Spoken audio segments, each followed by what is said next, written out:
and to you. I'm host Eric. This is Rachel. Collectively, we comprise Talking with Famous People, an internet multinational corporation that brings top class media to the world on an irregular basis. We're currently trying to be declared a UNESCO World Heritage Site,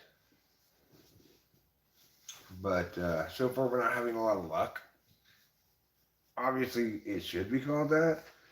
It's a digital World Heritage Site. Most of the world's heritage is on my YouTube channel. Wow. Yeah.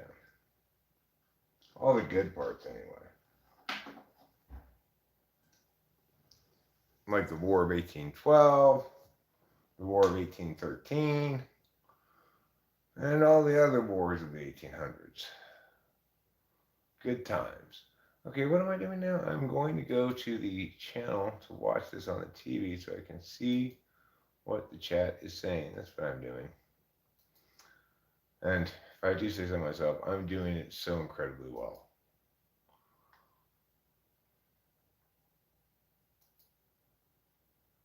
The stream you need to set yourself free. You did need this stream, Just Davis.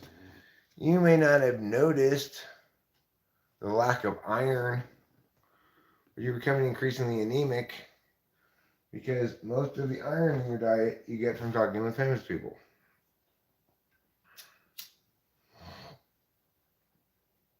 See, Mr. Bobby? That's what happens when you don't get enough talking with famous people. You become listless, you lose vitality and energy, libido goes down, you start growing pimples. It's important to catch up on as much talking with famous people as you can squeeze into the waking hours of your day. I know I do. If you were going to be your most healthful self, you'd spend 8 hours a day listening and talking with famous people, 4 hours a day reading about talking with famous people, and then 12 hours a day sleeping about talking with famous people. That would be your most healthful self. Because I bring health like a clinic downtown. Here's your birth control, now put on this gown.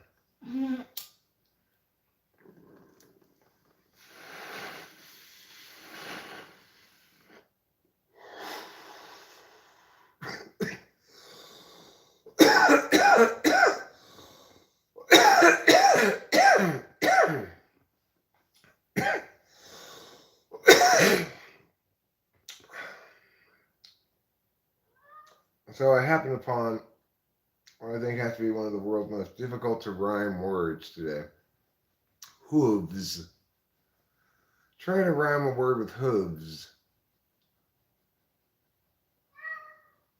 The only one I come up with was Shia LaBeouf's. Yeah.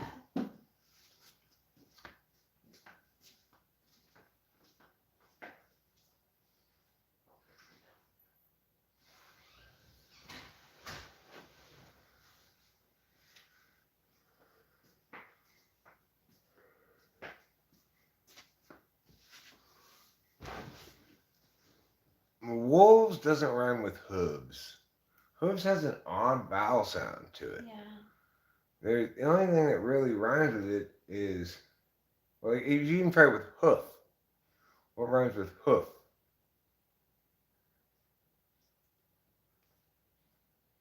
I came up with one eventually for hoof, didn't Yeah, I? you did.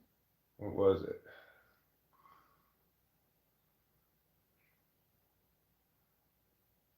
I don't remember now.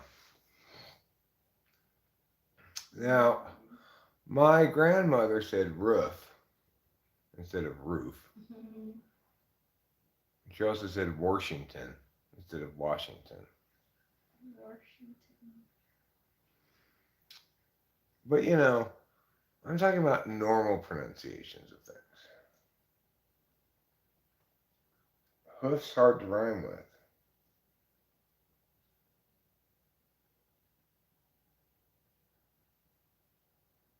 I think Shia LaBeouf was it. The only one. And crick instead of creek. I don't remember if my grandma said crick. We didn't have any cricks around. We look very sober. We are sober. Relatively. Yeah. We're Relatively. soberer than we were last night. Last night was a lot of fun. I had a lot of good times tripping on mushrooms and live streaming for 9 hours. Wow. It's pretty epic. That's a long string. Hello, gang, says Mac Daddy. Hello there, you, says Eric. Hi, Mike Daddy.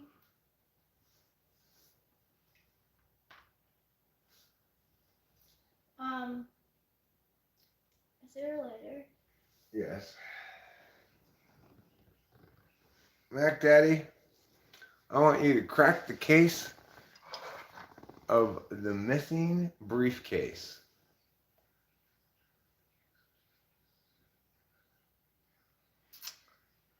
It's one of the most boring of all the Hardy Boys mysteries. It turned out their dad just left his briefcase in the closet.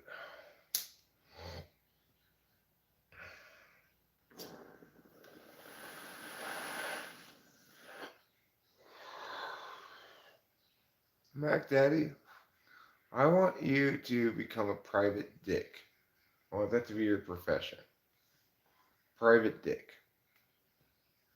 People will come to you and say, I think my wife is cheating on me.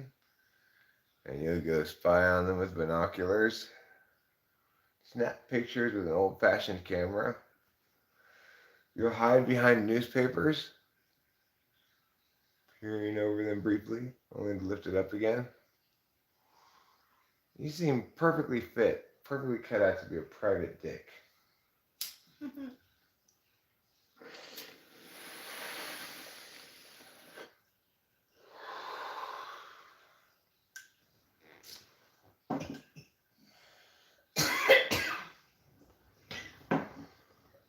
And then when women come to your office, like you say, listen here, dame. I don't do this work for charity, you hear? The fee's $20 a day plus expenses.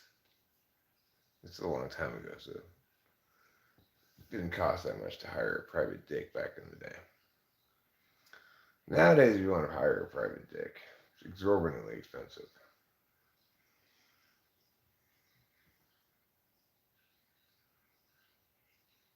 You see here now. Now, see here. Now, listen here. See here. Do you see? And here?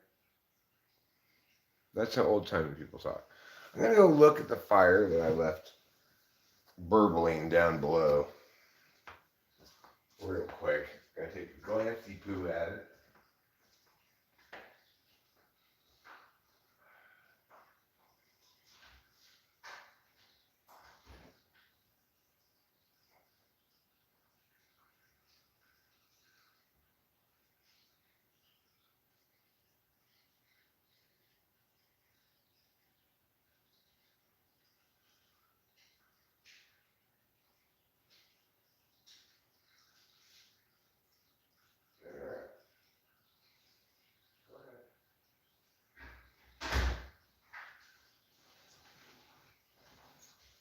Well, the embers are still glowing, but I don't see any flames.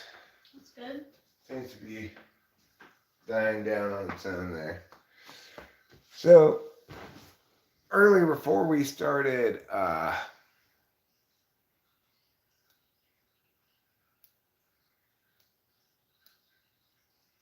yeah, that's pretty close, Mac Daddy.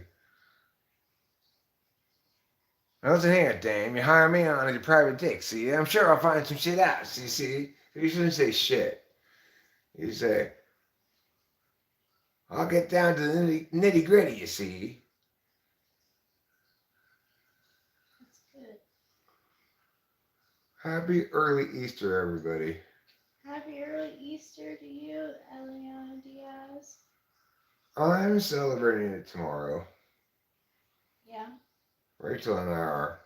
We're having a roast rabbit filled with eggs. Mm. It's called deviled rabbit. Deviled rabbit. Yeah.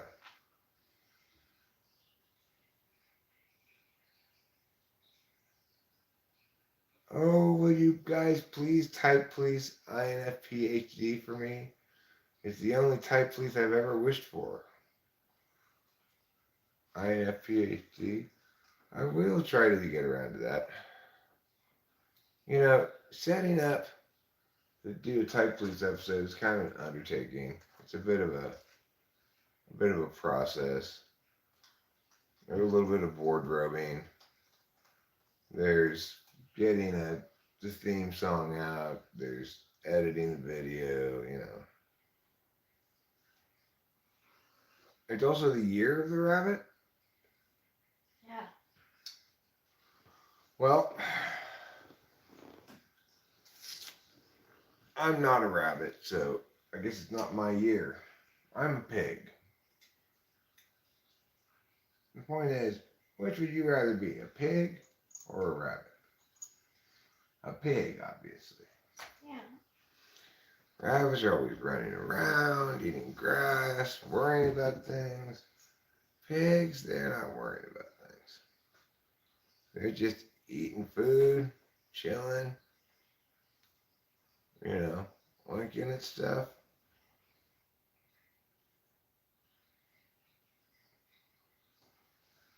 You know, you gotta check between your legs, show media, and see if there's anything there.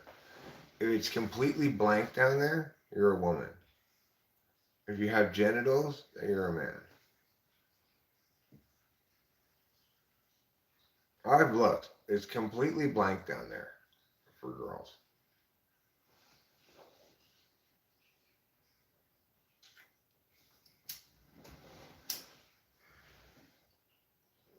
Where do we pee from? I've always been afraid to ask. You know, I figured maybe your navel. Maybe you pee out of navel oranges. Or you pee out of your butthole. You know. Or maybe the reason girls like kissing so much because that's how they get rid of their pee. Saliva pee. It's a genetic adaptation in the evolution of the species that has allowed women to have blank spot down there and still be able to pee.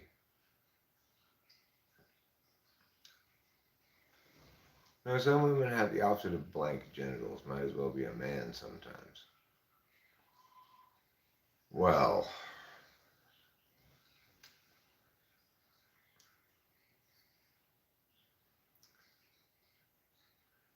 yeah, I don't. Yeah, I just leave that alone.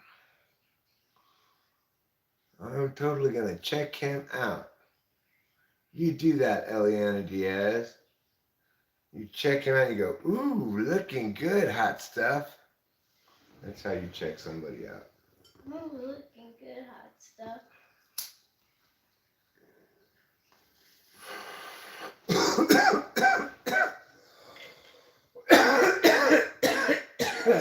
Oh, you need that.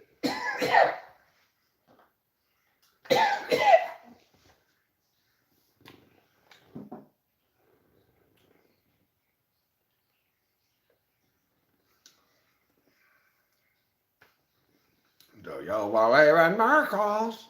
Where are you from? There's that thing. I'm gonna get a beverage. I'll be right back.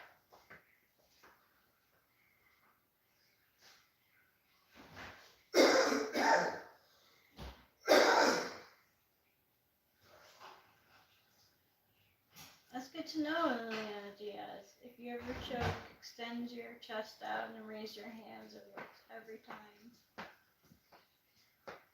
if you ever choke, extend your chest out and raise your hands. Like this.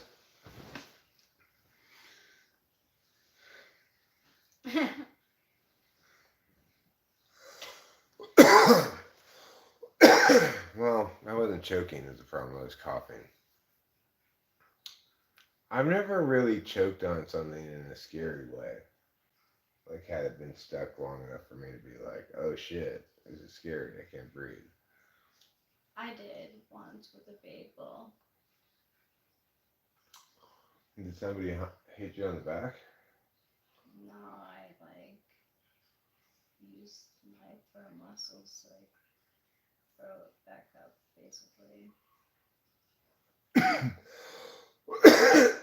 Well, that's good that you didn't die. Yeah.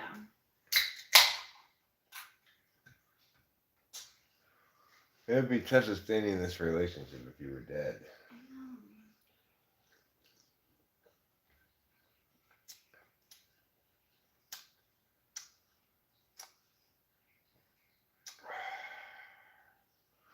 know. Okay, Xiaomi, you've been asking for a while now.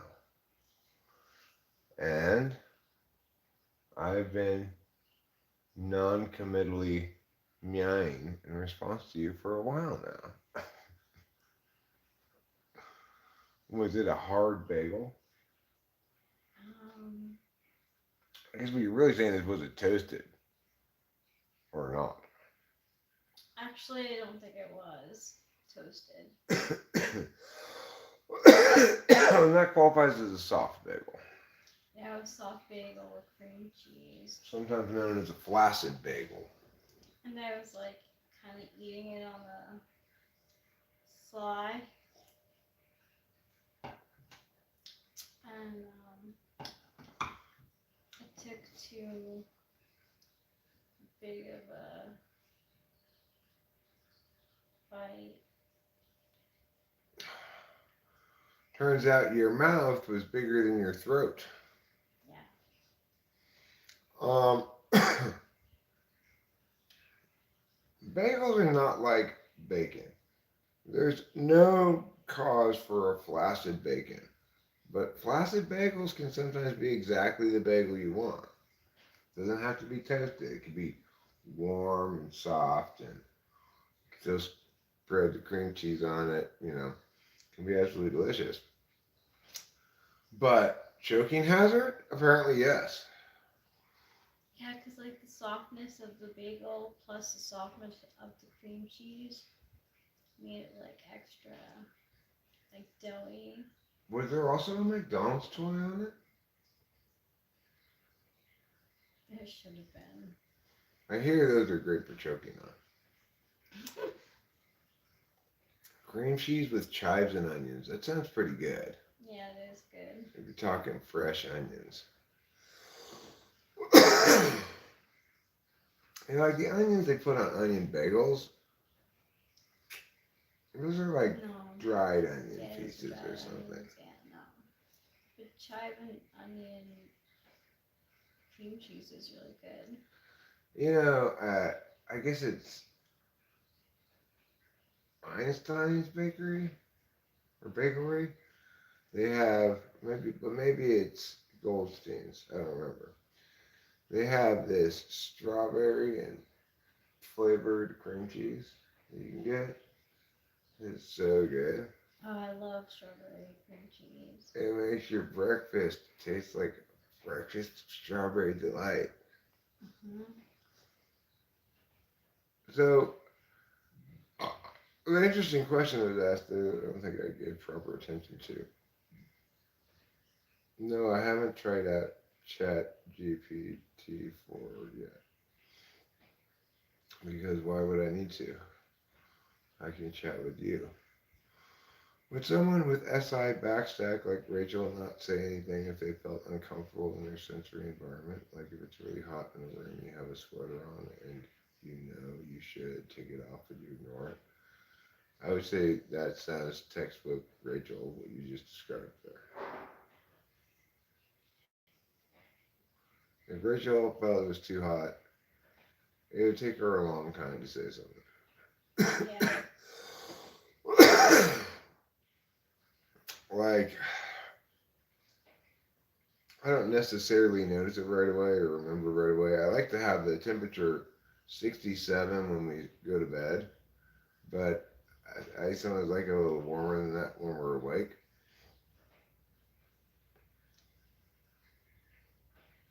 ChatGPT is the king of any generating possibility. It is perfect for people with any blind spot. And completely unnecessary for an indie dom. I got plenty of random nonsense. I got random nonsense coming out of my wazoos. Anybody who doesn't think I can generate adequate random nonsense should watch that 9-hour live stream yesterday. Yeah. Of course, sure, I was on mushrooms.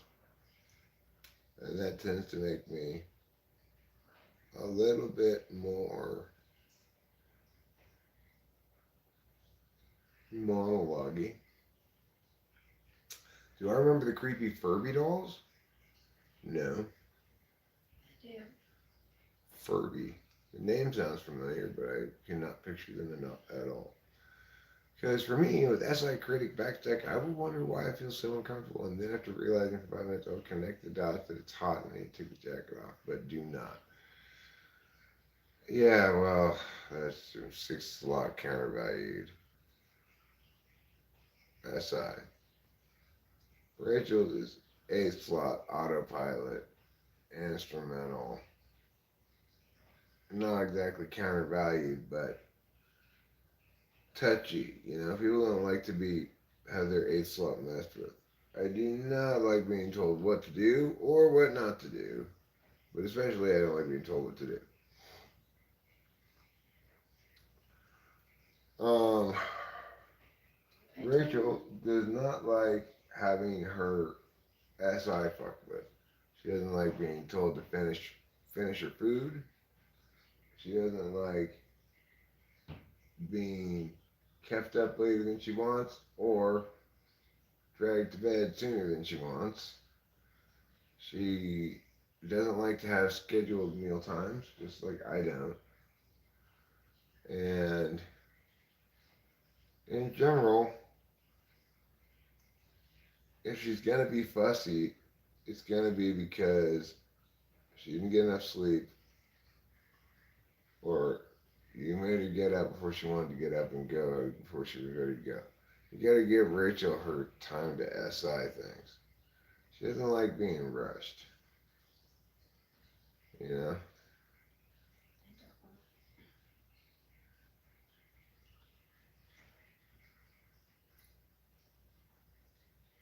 I'm a Furby doll because I'm covered in fur and bees. Oh my God, what will happen, Mr. Bobby? Your mind, Eliana Diaz, will be blown. That's what's going to happen. Expect it, anticipate it, know it's coming. My mind is about to be blown. I like to eat when I'm hungry. Isn't that logical? Well, I mean, sure, if you're not SI higher up. If you're SI 1 or 2, you really want to know what your day has in store for you, even though you haven't experienced yet, by constantly reminding yourself of what you've got going on later today. Especially if you've got TE in the mix, you need to know what time you're going to have dinner because you've got to make decisions about how you're going to use the rest of the time in your day. You got schedules to keep. You got things on your list to accomplish. Me getting yeah. Now,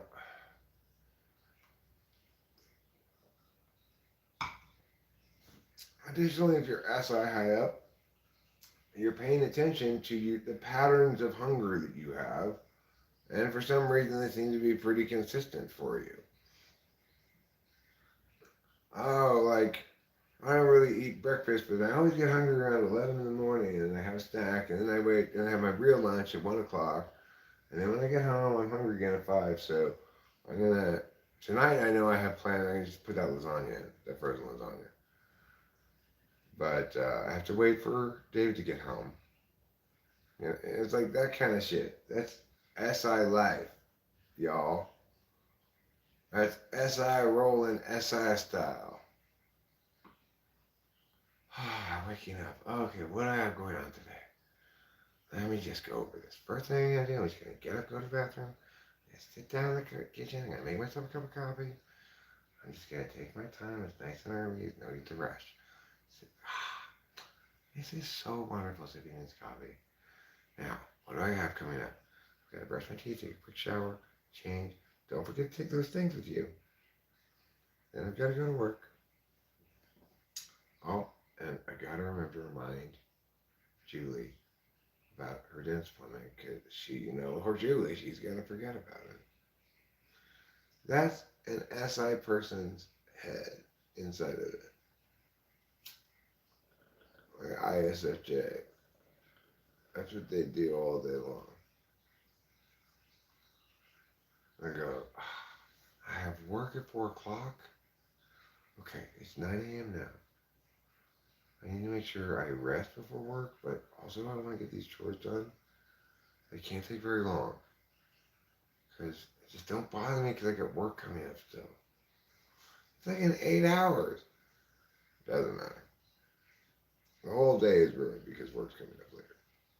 It's not ruined, but it's framed under that frame of anticipated important things, so you can't relax yet first. Preach S.I. to you, yeah, yeah. Oh my God, that is so my mom. She's so S.I. prosthetic, right? And the thing is, I'm a little bit like that too. I do quite a bit of that stuff.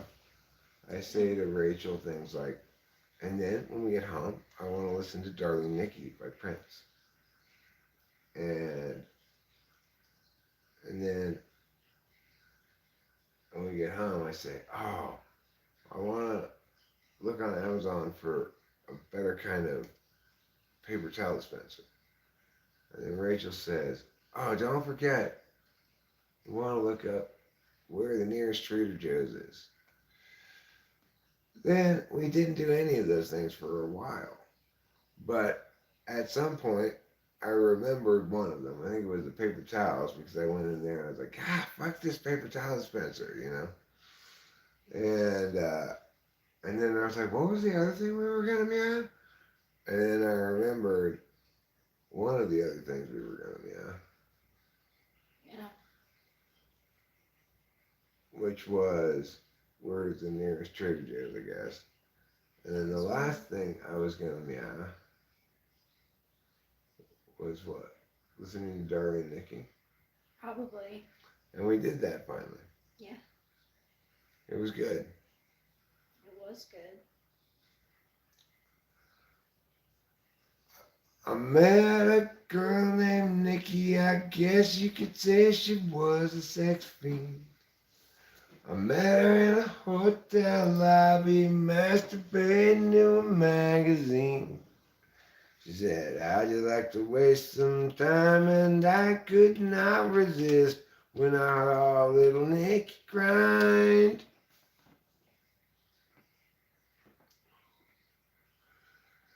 She took me to her castle. I just couldn't believe my eyes. She had so many devices, everything that money could buy. She said, sign your name on the dotted line. The lights went out and Nikki started to grind.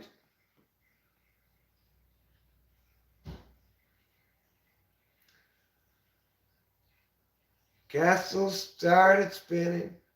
Maybe it was my brain. Can't tell you what she did to me, but my body won't be the same.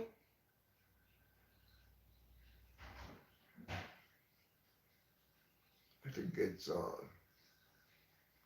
Woke up the next morning, Nikki wasn't there. I looked all over, all I found was a phone number on the stairs. It said, thank you for a funky time. Call me up whenever you want to grind. It's very soulful, that song. The melody in that. And then the guitar part's so cool on it. Bwah, bwah, bwah, bwah, bwah. Bwah, bwah, bwah, bwah. That's pretty great. Yeah, it is. But he stopped playing it once he became a Jehovah's Witness. He said, that song's bad now. I'm not going to play it anymore. And then when I went to see him live at the Forum, he teased us. He started to play the guitar of it. And everyone's like, ah! And he's like, no, I can't play that song anymore. Fuck you, Prince. What kind of a dick move is that? That's pretty dick move.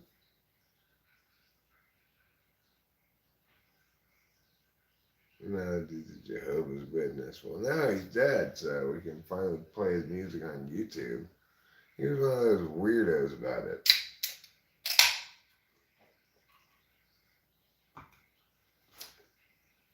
I need milk, but it's too late to buy some.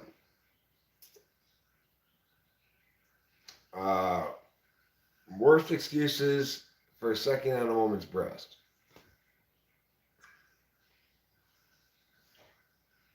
Anyone can play guitar and they won't be a nothing anymore. Really?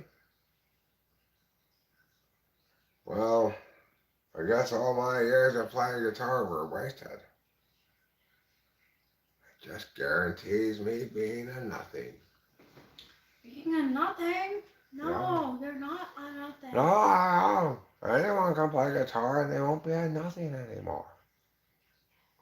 Or maybe they will be a something then. If they won't be a nothing. Yeah.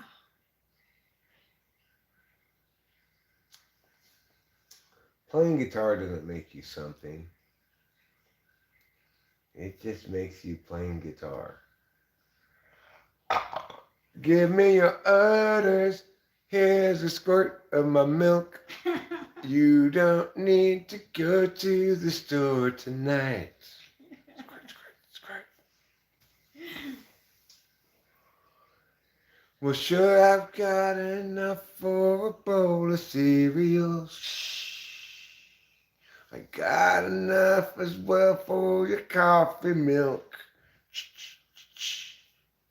I got a little bit for you to drink straight like you do. Shh.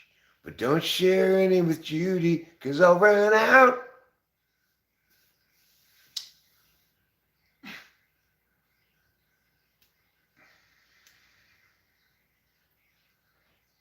My milk boobs bring all the boys to the yard. Typically the boys approach me and say, hey, are those milk boobs? How do they know? Well, I put absorbent pads over my nipples, but I lactate so much that it soaks through. Ah. It looks like I'm constantly in a wet t-shirt contest. Oh. Except instead of squirting me with water, they squirted me with breast milk. Where are my cigarettes? Where did I leave them? Where did they go? Where did I place them? Ho, ho, ho. Are they with Santa? Are they in a sleigh? Are they with Rudolph? Is Red Nose so gay?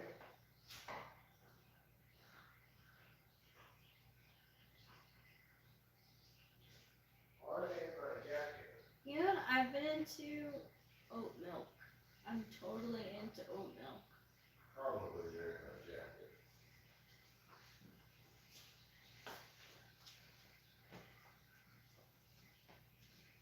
They in your jacket? Yeah. They are in my jacket. Good. I was just thinking how glad I am that I followed Jim Morrison's advice and finally broke on through to the other side. The other side of shyness, that is.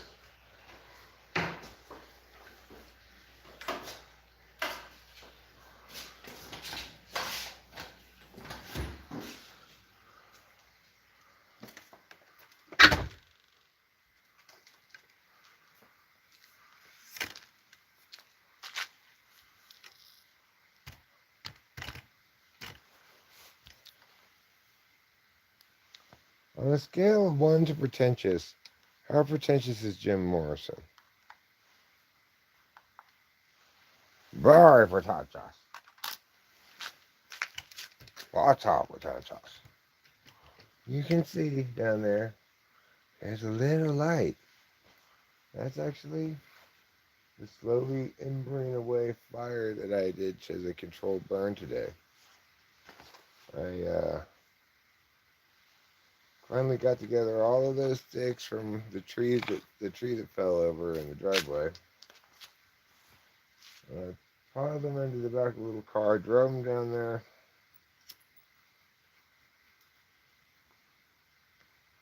I made a big pile of sticks, doused the whole thing with gasoline.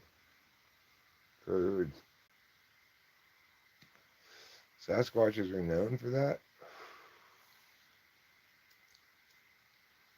I've talked to the local Sasquatch advisory committee, explained to them, please don't do that to my electronic stuff. Well, I'm not sure if they got the message. Maybe I need to go visit the Sasquatch village with a baseball bat. Teach them to play baseball, and then maybe they'll be more cooperative.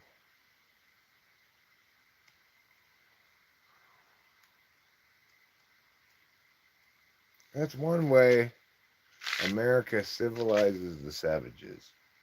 We teach them to play baseball. And eventually, if they're Japanese, they become better than us at it. Really like the new rules changes in baseball. Games go fast. Baseball is so much more watchable this year than it was last year. It's incredible, the difference. Octavia Silva, you know why we streamed tonight? Because of your email. That's why. I mean, I might have streamed anyway. I'm not sure. But Rachel said, Octavia Silva emailed you saying she wants you to stream. And I said, oh, that sounds fun. We should do that. We should totally do that. That's what she wants us to do. And then we did.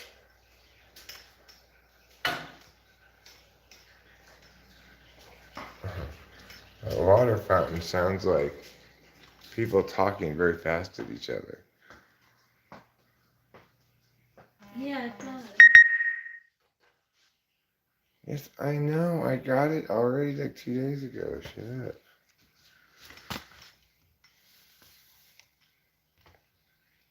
Oh, you better be sorry you're late. I have been waiting for the good stuff for you to get here. I've just been killing time, boring everybody with my blah blah blahs, waiting for you to get here. Now finally you're here. We can start in with the important stuff. Did you know that the real salvation of humanity lies in menstrual blood? It's true. Without menstrual blood, women wouldn't have babies. Without babies, human beings would disappear. So let's hear 3 cheers for a vaginal blood sploosh splash party. It's not just for sea mammals anymore. Now this pixelation, buffering, meagity meow, I will expect it to go away relatively shortly. I think my Google Photos is uploading some little videos we made at the Gem and Mineral Show. That's right, Rachel and I went to the Mariposa County Fairgrounds, where today they were holding a Gem and Mineral Show. And they had a lot of vendors there, a lot of cool rocks you could buy. Unfortunately, most of the vendors didn't take cards, and we didn't bring any cash with us. Yeah. Like, Rachel had $3 to pay her admittance fee. I had to go back to the car to get $3 in change to pay my admittance fee because they didn't take any cards. So it was a cheap trip to the Gem and Mineral Show. Rachel spent $10 on a couple of rocks at a place that did take a card, but that's all we spent. Plus the $6 to get in. And we had a nice time looking at rocks, walking around, enjoying the local flavor. Really felt like a locals event, you know. It did. And I did see some cool agates. We saw a lot of different cool rocks. Some rocks I'd never seen before. You know. Yeah. There are some attractive looking rocks. And here's the thing. If we felt passionate enough to do so, it's not a one-day event. It's held both on Saturday and Sunday. I'd like to go back. We could go, if you'd like to go back, then we'll go back. That's all I needed to hear. We'll go back there and maybe we'll buy a rock or two, get some cash out before we go. Yeah. I tried to keep in mind of like the stuff, like the places that had like decent prices plus like cool stuff. I don't like zoos, Octavia Silva. I don't like cages. I don't like to see things in cages. I don't like to see people in cages. I don't like them. But if I had to answer that question anyway, I would say snakes. I like to see the exotic snakes. I don't feel so bad for them either, because it's like, they're kind of like, I'll just sit here and hope a meal walks past me. If that happens continually at a regular basis, I'll just never even go anywhere. Yeah. Perfectly happy.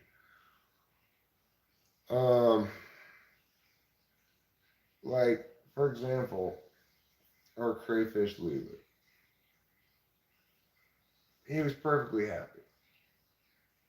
Maybe it wasn't the biggest tank in the world, but he, as long as he had his cave and his food come by him regularly, he'd just sit there all day long, just eating his little bits of food, maybe remodeling his cave a little bit.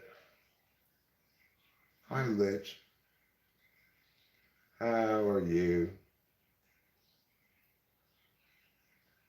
He was a good aquarium pet. Really good aquarium pet. Yeah, he was. You know, I don't feel any compelling need to get another aquarium. No. But if we were going to get an aquarium again, I'd want to get just a crayfish and maybe some guppies. Yeah. Nothing else. No more of those cichlids. Those things, they got too big. You would like to see capybaras at the zoo?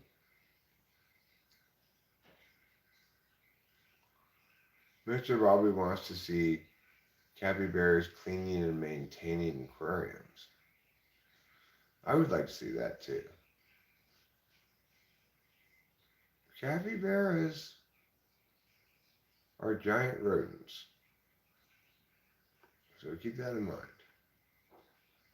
That is definitely something to keep in mind. But I like pigs. I like domestic pigs, domesticated pigs, not wild hogs, like the big pink pigs. Yeah. When I lived in Temple City, back towards the beginning, there was a stretch of time when somebody lived near us that had a big pink pig, and they'd walk it like a dog. I was really fascinated by that meerkat show too, Winston's mom. I got really into the meerkat manor. Yeah, I was totally into the meerkat manor too. And oh my god, when Flower died, oh, that was so sad. And then when Rocket Dog died not that long after Flower died, after being bitten by a snake. Mm. Hi, Jan Jams. You just stopped by to say hello, you.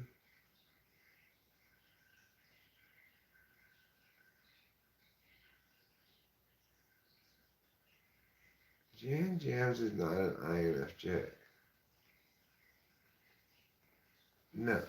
Who would think that?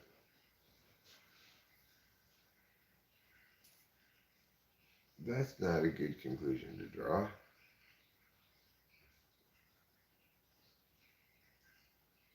I feel as though my conversation with him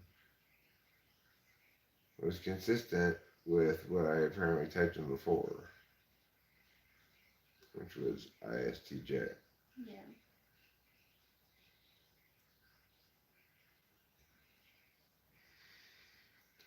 Because giant letters speak louder than small ones. Feeling so good after Rocket died, whoever Rocket was. Rocket Dog, okay? Not Rocket. God. Keep up with your meerkat manner, people.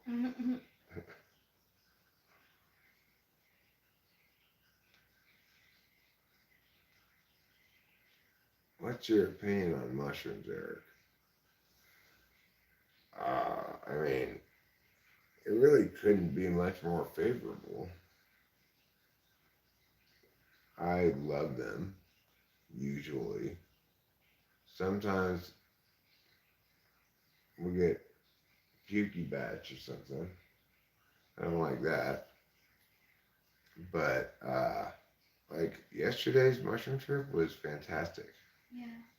I really enjoyed it. Me too.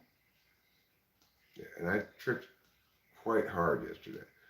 It helps to be on Adderall too, because then it's more of an extroverted mushroom trip, and the SI stuff is less bothersome.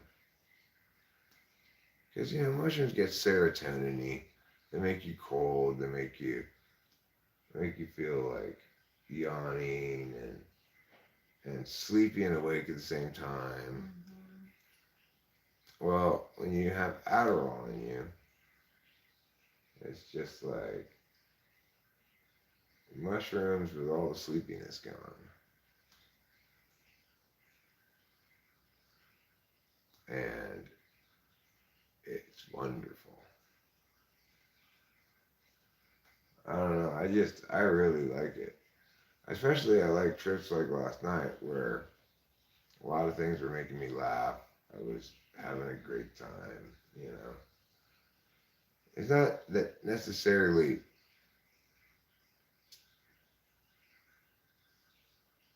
like I'm funnier on mushrooms or something. I don't think that's the case, but I find lots of things funny on mushrooms. That's great. And I like to laugh. I like to,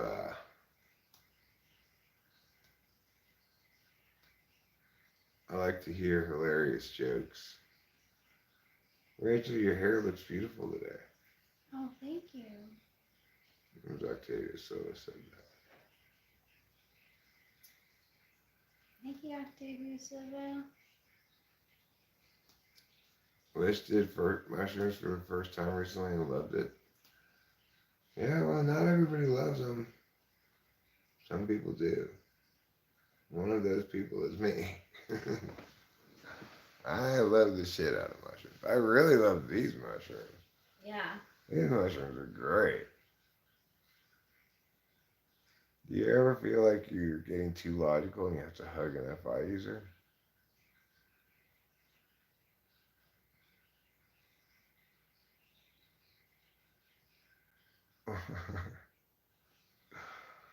Thanks, Ruben R. I appreciate it. I don't really remember a lot of the stream. Yeah, it's another way I know I was tripping hard. But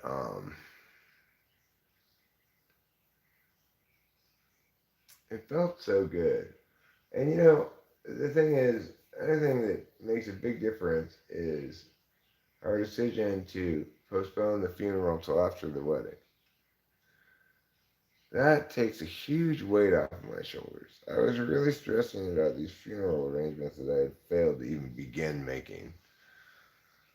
And we were supposed to do this at the beginning of May. It's already like 10 days into April.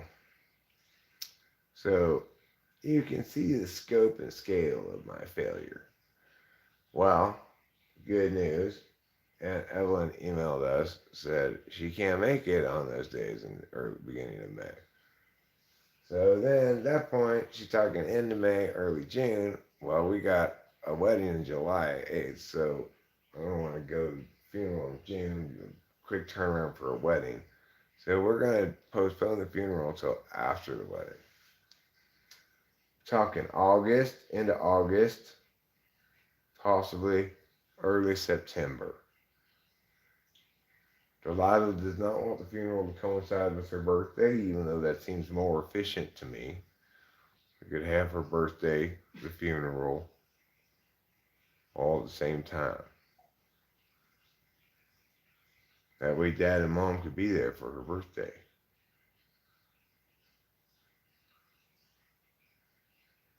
When parents can attend the wedding.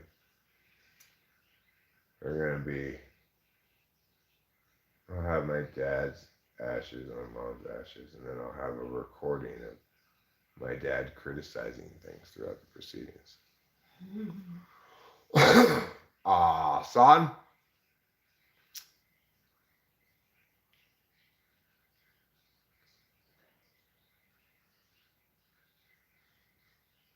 Jack thinks he's an ENFJ, and many say INFJ.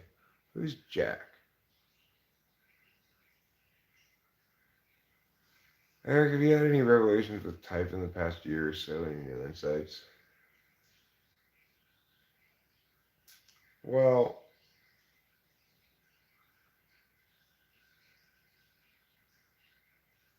yeah, but they're always of the particular kind. Like, oh, that's why that person's like that. And that's clearly an example of how SI plays out as an unconscious absolute value for that person. Or SE or something. Like, I'll have revelations about how, like, Delilah's response to COVID was very much predictable because it was in line with prioritizing the absolute values, sensory things rather than intuitive things. First and fifth.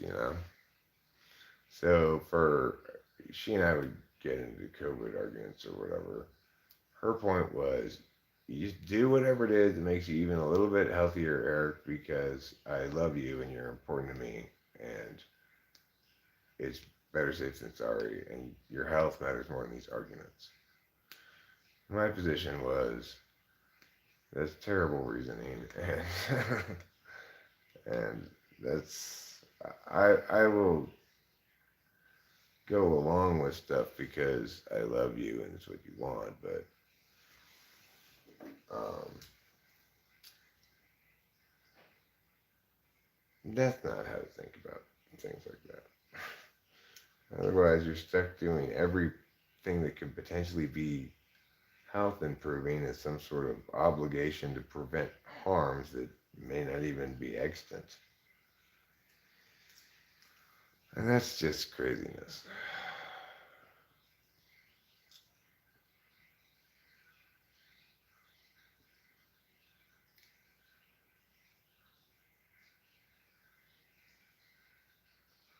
No planned dates, Winston Phone, but gonna hang with my ISFJ friend and feel supervised. You could come and we could have a supervisor supervisee luncheon. That'd be nice. That's what we think we could have with the neighbors. Because it is at least plausible that I'm the supervisor of him and Rachel's the supervisor of her.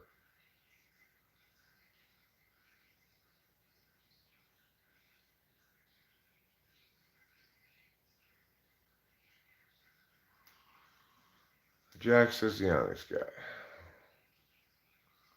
It doesn't matter why he might feel that way, right? He's almost certainly wrong about it. Everything screams ENTP with that guy.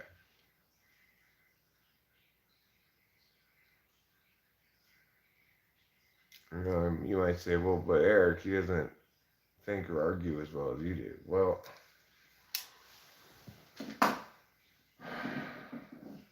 it's still vigorously negationary, excessively so. And obviously, I'm better at it than most ENTPs.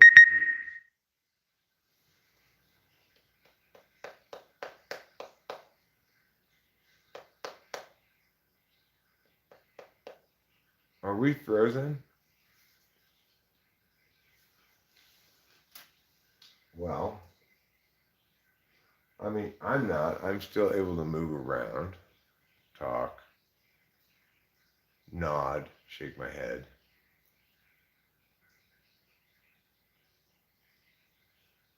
Fondle my uvula. All the normal things that I do as my going to bed ritual. First I pray, then I think, then I reflect, then I pray again. Then I fondle my uvula. Mm-hmm.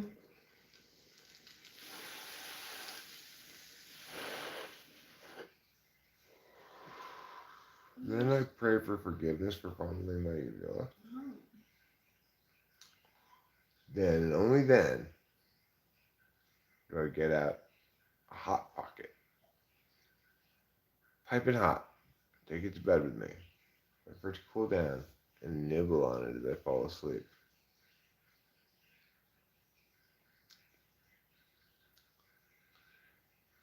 If you think your heart is frozen, 'cause you've been hurt before, girl, I'll melt that heart of yours, girl, 'cause you're the one I've chosen. And the fire of my love melts through icy hearts. Yeah, now your heart's a puddle. Mm-mm.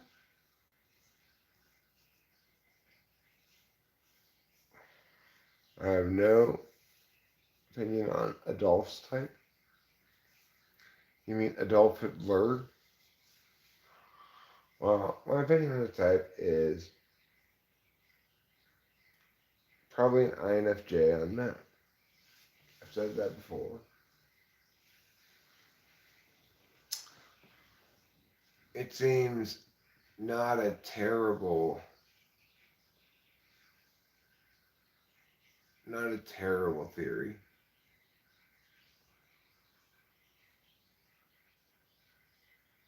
And yeah, maybe I do have a fondue addiction. But I'm working on it, trying to get it under wraps. I mean, Rachel, I've agreed to Rachel that I'm not going to keep more than 2 fondue pots going concurrently at any given time.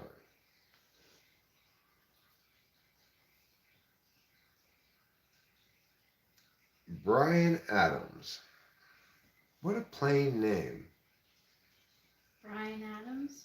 Yeah, Yeah, that is a name. very plain name. Doesn't sound like a rock star.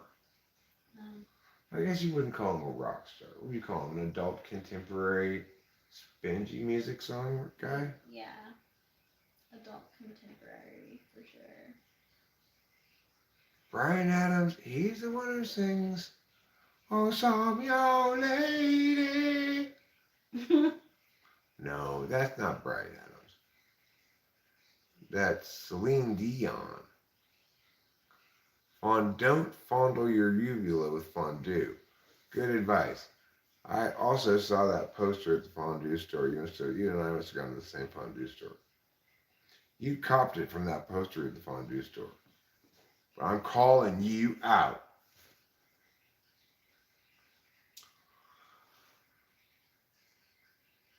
The thing is, ever since Fondue Bucks opened up stores on every corner, can any of us really help getting ever more addicted to fondue? It's melted cheese, and you dip shit into it. You could dip whatever. You could dip an olive. You could dip a tomato. You could dip a porpoise.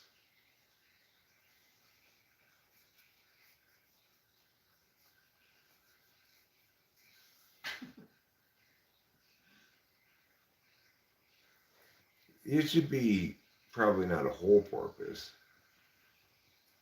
Okay. unless you have a very big fondue pot. Oh my god, it's huge. Well, the Japanese like to eat their porpoises live, but covered in melted cheese. I like the way they slither as they swallow them. Oh.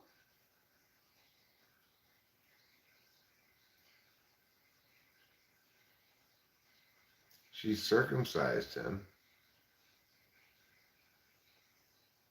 Okay, Rachel did not circumcise me.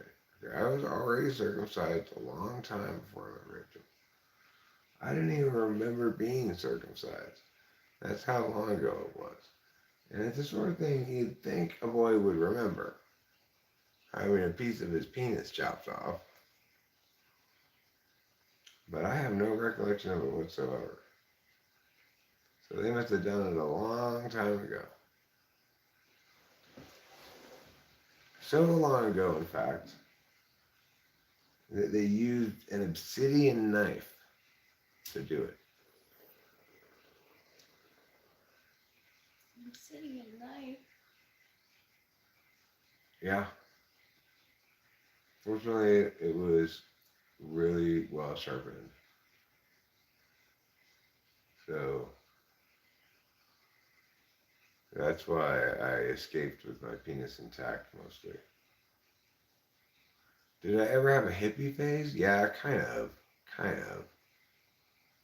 When I was in Santa Cruz, it was a pretty hippie dippy place. Mm-hmm. But my hippie phase wouldn't probably have been understood as a hippie phase by other people very much, except for the one thing I did, which is I painted my car all these different colors.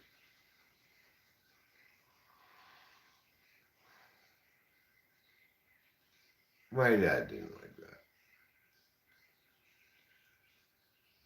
But I was a college kid.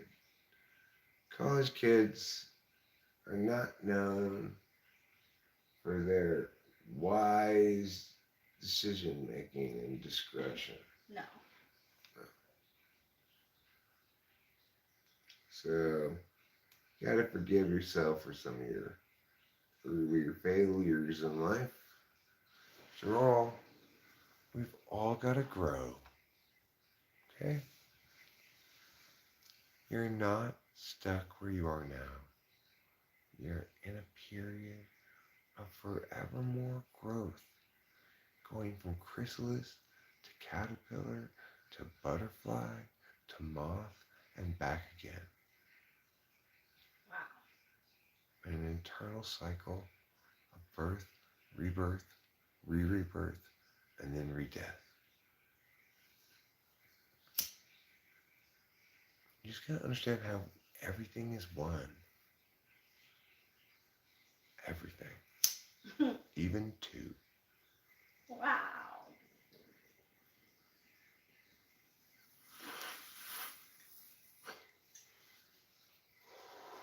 Two's an illusion. There is no two. You and I are the same. We are one. The appearance of two-ness is just a projection of our ego, creating an illusion.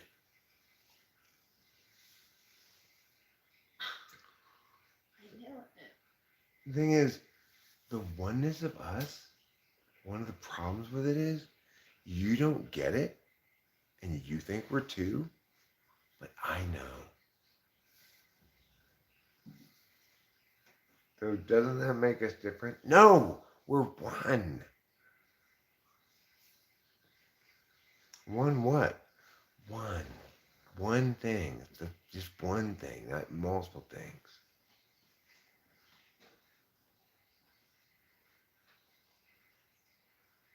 We're lighting the bunt. You're smoking bunt cakes? Are you sure that's wise?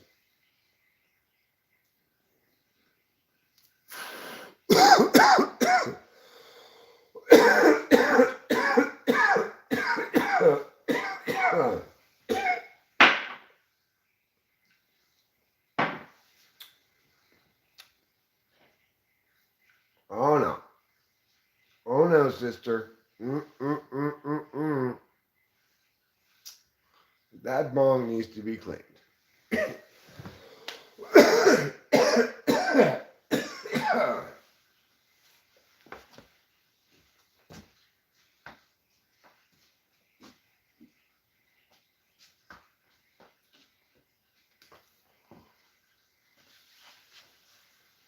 I cannot hear that cloggy resin ravage it any further.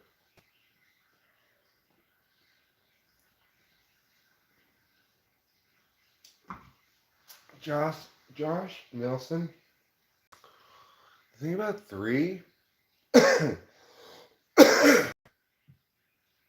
is it is really just one. One has been befouled by an illusion of multiplicity.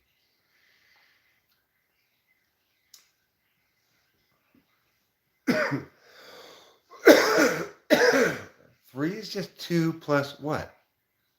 One. Think about it. How do you get to a three? You have to have three ones. That's why everything is one.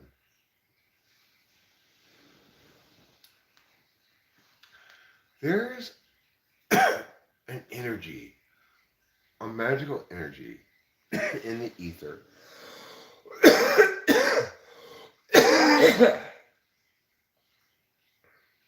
Like, right now, if I really cue in on it, I can catch a faint scent of your aura wafting through the spiritual air. Hey, three is a lie, but it's not disgusting because you know what it really is? It's one.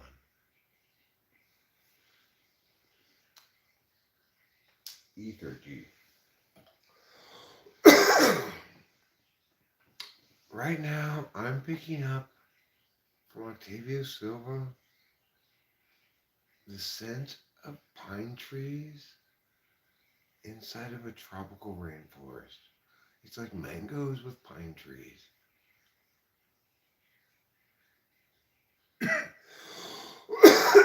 That tells me you're either the year of the pine tree or the year of the mango.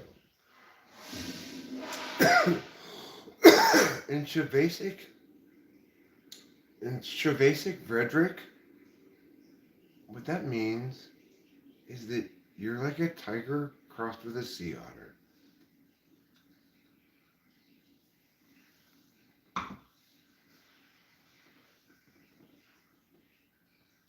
You're going to bring all the ferocity of the tiger, plus the ability to open things on your stomach while floating in water. You do that a lot, right?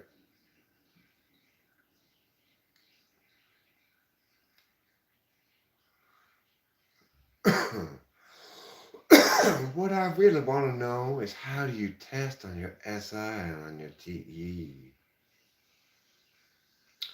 Hey girl, you want me to test your SI? Or how about your TE, baby? Can you figure out how to put this furniture together? Ooh, putting furniture together, huh? Yeah, do you need the instructions? Try to do without them. Oh, I'm confused. I put it together all wrong. Here, let me help you with that. Wait, oh shoot. Is it all the things that came with it?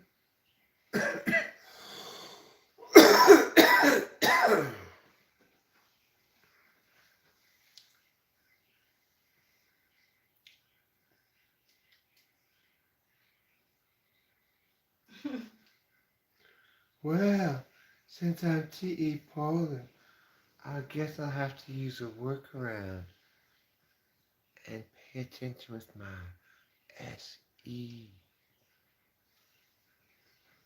Wow, that's a forward lady.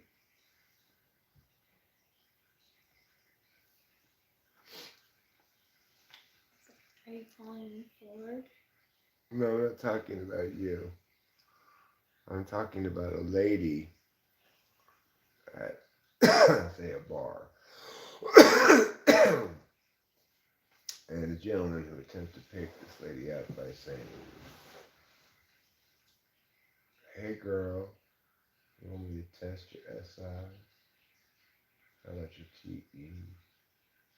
She goes, ooh yeah, test my TE. And then he says, try to put this furniture together. And she's like, I'm putting it together wrong. Axe put my bed together and basically falling apart. Here? No. That's good. I don't want your bed to fall apart here. No. The tall black guy and the medium-sized Spanish guy put it together. Rachel can accomplish lots of those things just fine, and does.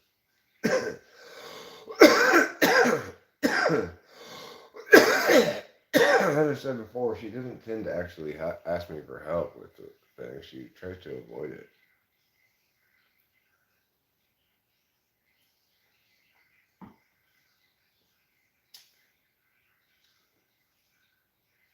Sometimes I'll walk in on her doing something weird and be like, why is she doing it that way?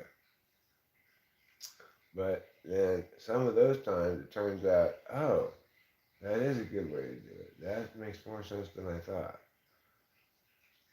So, you know, I'm gonna start some drama with someone on YouTube. You stink, you. I'll say it to somebody. They go, I don't stink. Let's say, let's have a debate about it. We'll both yammer meaninglessly back and forth with each other. It'll be fun. I love that experience.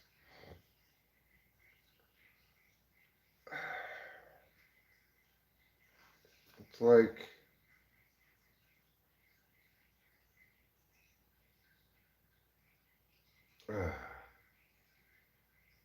the way people use language drives me crazy sometimes. You're supposed to be discussing things for the purpose of rhetorically being effective, which is to say, determining what arguments can be stricken because they're not any good, because they don't withstand scrutiny against these other metrics that you can sort of cross index them against, you know?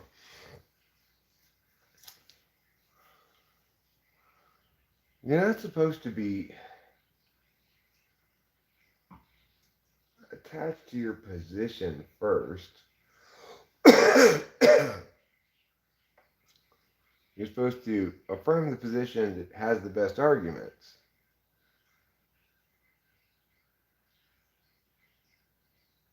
not affirm your position with whatever arguments. That's totally wrong. You gotta parse out all the arguments first, and then figure out what your position is based on which of those arguments are strongest. If new, stronger arguments come into play, then update those positions.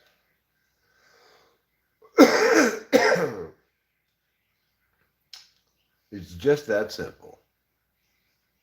Now, you too can be a part of this crusade of rightness by owning the first in a 12-part series of Eric's Encyclopedia of Rightnesses.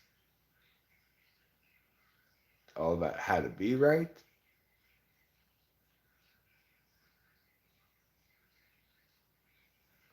Who the best typologist is other than me?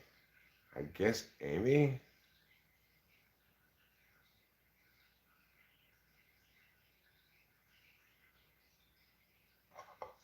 But you know,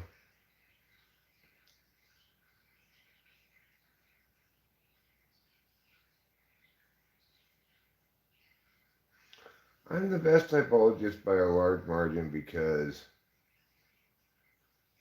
I've done so many real typing sessions where I genuinely am trying to figure out what type of person is, where I know my own limitations. I'm not trying to pull a C.S. Joseph where 15 seconds into the um, session I'm saying, I already got you nailed, you're meow. And then it's just that that's what they are, regardless of what anything suggests, you know. So there are plenty of terrible typologists out there. I think there are a decent number of well-intentioned typologists, some of whom are quite poor, but I don't doubt they're well-intentioned, like Joyce Mang. Wildly mistypes people sometimes, but I don't doubt that she's not trying to do that. Amy has a good, pretty good track record of getting people right. Probably better than Spacey's overall, but Spacey, Spacey, like, it's hard to explain Spacey, what you got going on with himself, and,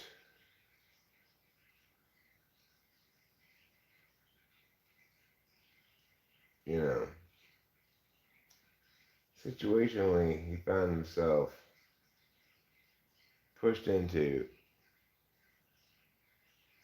taking a side by a very toxic girlfriend against me, and he had to create distance between what I was saying and what he was saying. And he's chosen to maintain distance because I don't think any of his choices then withstand any scrutiny now since he broke up with that toxic woman. And we all saw what happened with Becky. Not that he was ever really siding with her that much, but anyway, I just think he's not quite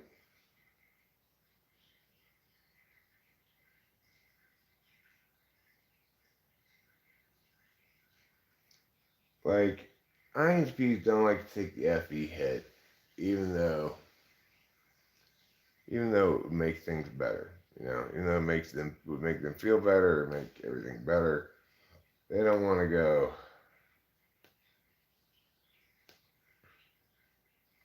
Yeah, I was. I really fucked that up badly, and in ways that were disrespectful, unjustifiably entitled, etc., or whatever. So that's a challenge for an IHP to muster up that attentional effort with fourth slot FE. Instrumental, they don't like it in that way, in that context certainly, and put offable indefinitely via their SE polar. So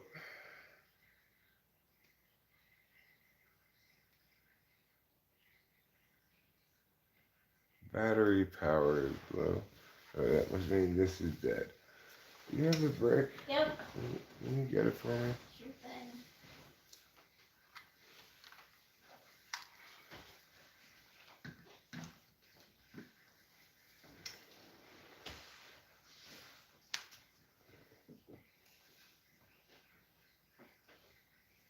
Thank you, Sparling Pearls. You're welcome, Marl.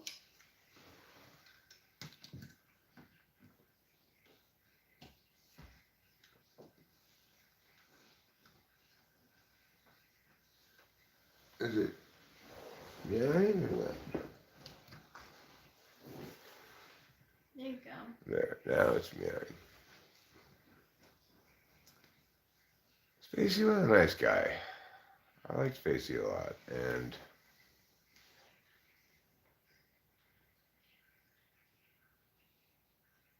you know,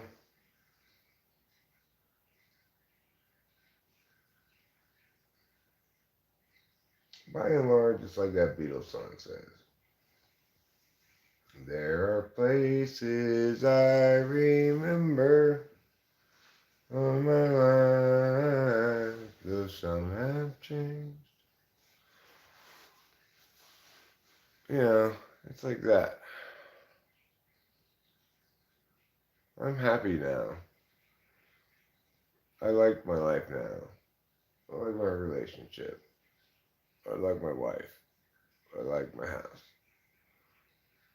I like my lack of responsibility.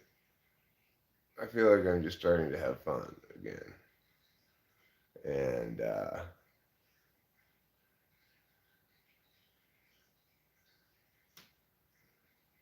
I'm not pining over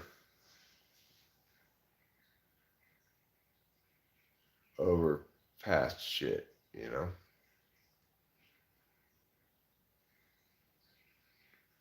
The only pining over past shit I do a little bit of is related to Corey.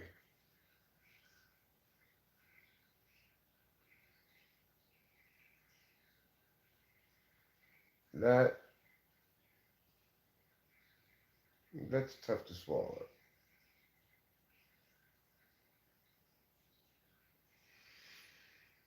I don't think it's really in my hands.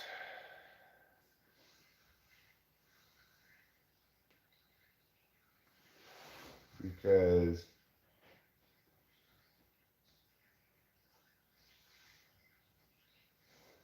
I don't know how to have a relationship with somebody that I care about and like, but who's so brazenly disrespectful towards and about me.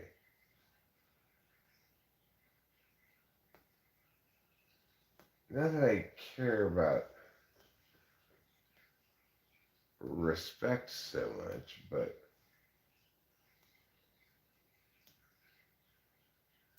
it's just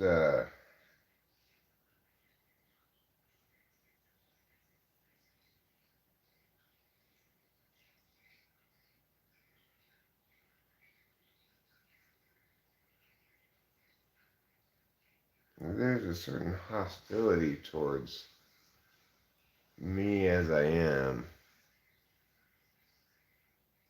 that I don't know what to do with.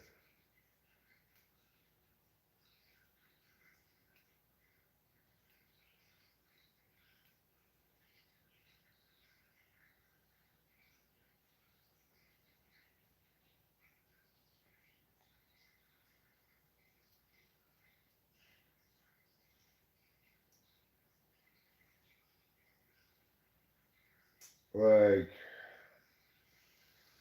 I'm not one who likes to give up on people or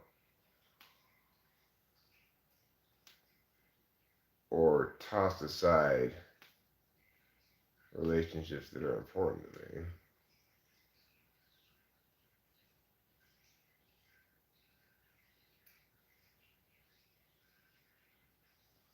I don't even know where to begin. Like,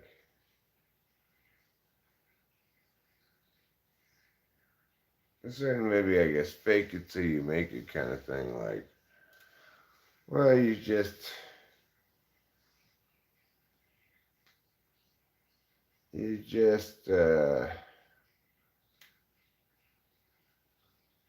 let him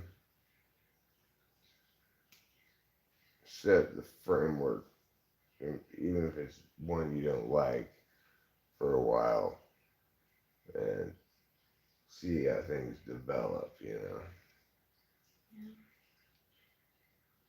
I need to get back to him. I mean, sustain that relationship. I gotta talk to him about that song I still won't listen to. Ah, things that will never happen.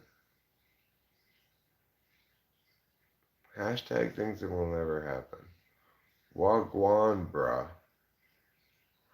What's wagwan, bruh mean?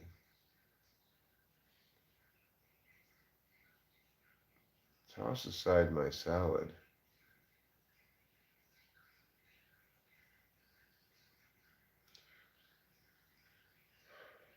I don't want to debate somebody. If I was going to debate somebody, I'd want to actually debate them. Not, hey, you two people disagree with each other. Neither of you listen to the other one? No, just that guy doesn't listen to Eric. Eric listens, but the other person doesn't care about his responses.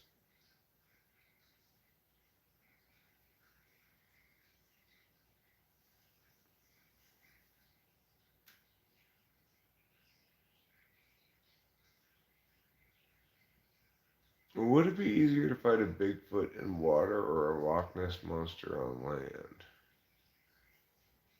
Excellent question.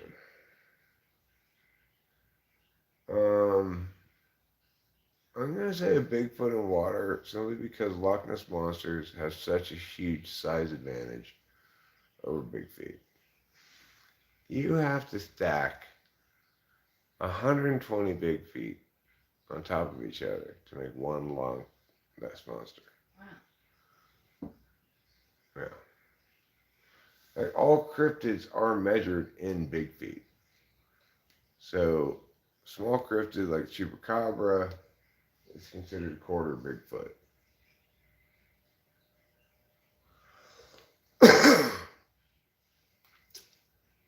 How have relationships been for you in general, Rubenar?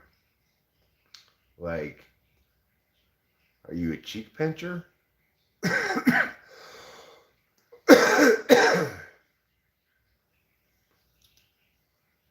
I would think it's hard because you're kind of a loner based on your birthday. Ruben,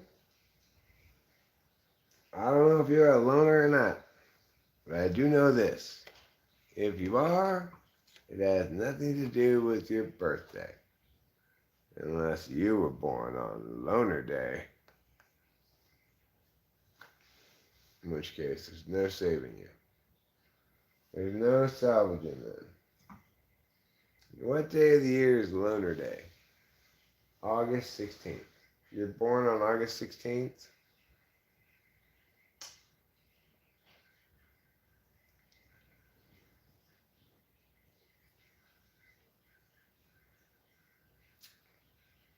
Rachel's a loner too, kind of. Yeah, she is. She's much more of a loner than I am.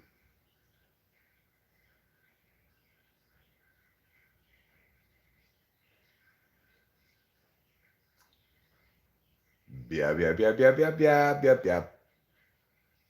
Yap, yap, yap, yap, yap, yap, yap, yap. Yap, yap, yap, yap, yap, yap, yap, yap. Yap, yap, yap, yap, yap, yap, yap, yap.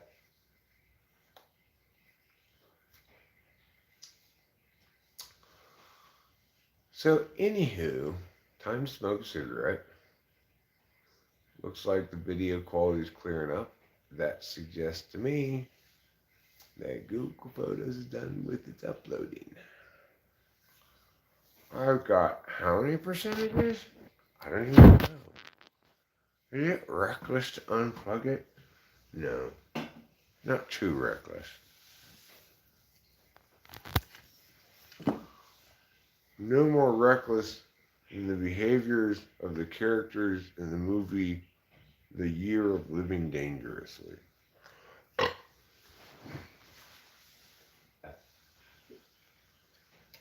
Oh, I'd rather be reckless than feckless. I'd rather be feckless than glad. Because gladness is bad if badness is sad, and that's why I want to be mad. Just remember that poem every time you're confused about your emotions. It tells you everything you need to know.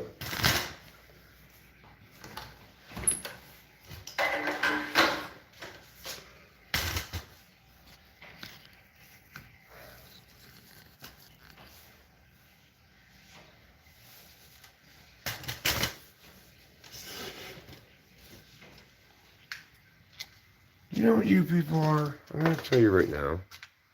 You're some very special people. Why? Because you're the people who are spending your evening with me. And you know, there aren't a lot of people who spend their evening with me. 17. That's actually a lot for me. Surprising amount of people. You're the wonderful people with whom I am spending my evening. That makes you extremely special people. You're the people who prevent me from feeling something's missing. You're the people who make me feel like, that was nice hanging out with everybody. I chatted with them. They chatted with me. We exchanged tall tales about Paul Bunyan. It was wonderful.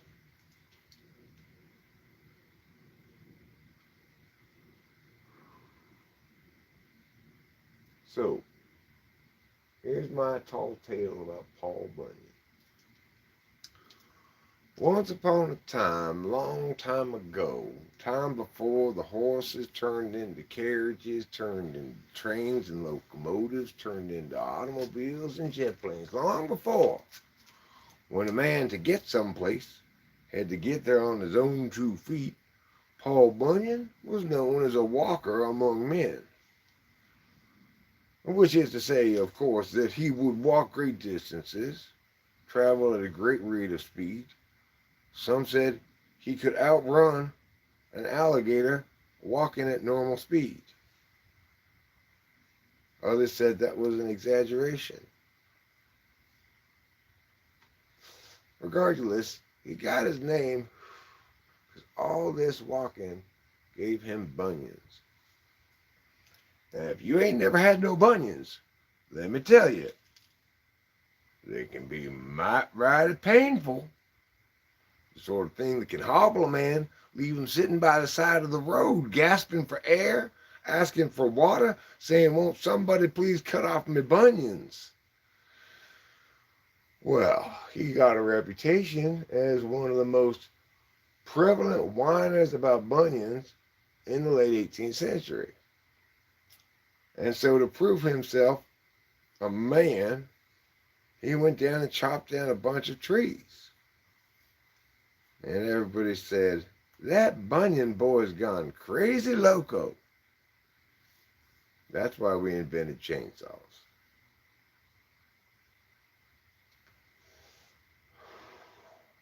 That's the tall-tale true story of Paul Bunyan.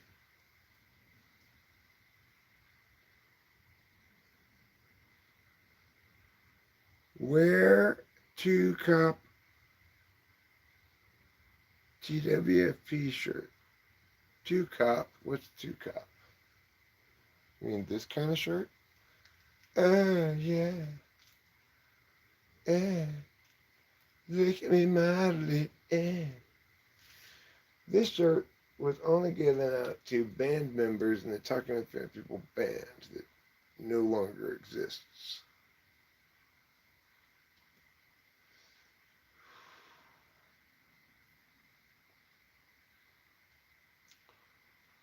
You know, when you've got a foot between your nipples, like I do, it really opens up a lot of possibilities as an exotic dancer.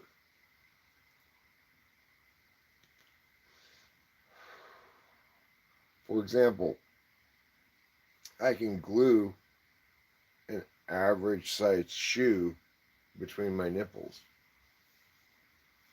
and incorporate that into my exotic dancing. "You like the shoe? You want to put your foot between my nipples? Ooh." That would be an example of me incorporating it.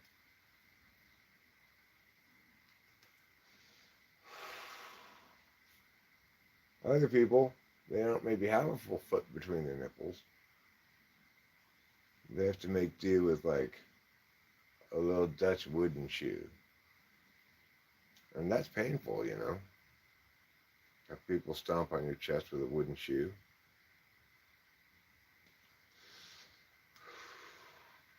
So the Dutch eventually turned away from exotic dancing and towards windmills.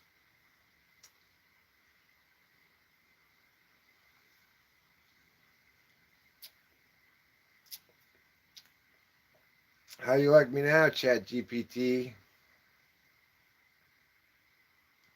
Yeah, you know me. I'm not down with GPT. And its artificiality. My intelligence is authentic, not artificial. Might as well just call it fake, uncool lameness. You're cutting in and out. I'm cutting in and out. Yeah. Sorry to hear that. I guess I'll go back inside. Let's get this out here. I don't know why we're not getting internet out here tonight, but we usually do get it out here fine. Yeah. Oh, goodness gracious. We got a little pile of cigarette butts out here now.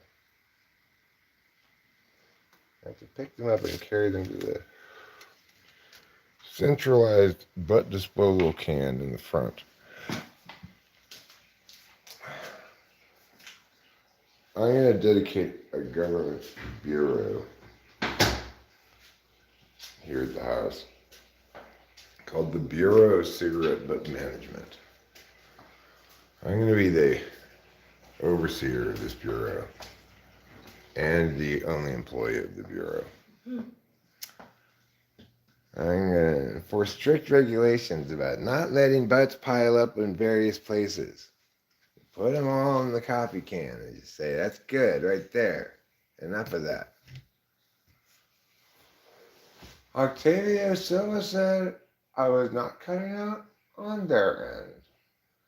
So I guess, Mitchell, maybe I was just cutting out on your phone. Oh, sorry. That's My okay. bad. That's okay because you know why? Because we're streaming it in two different places. And we're streaming it. We're watch streaming it in two different places. And we're regular streaming it. So the internet's making a wise choice in choosing to have your meowings cut out rather than our uploads cutting out, you know. Ah. Well. Have you ever checked out Lijo's dating app on Snug? Nope.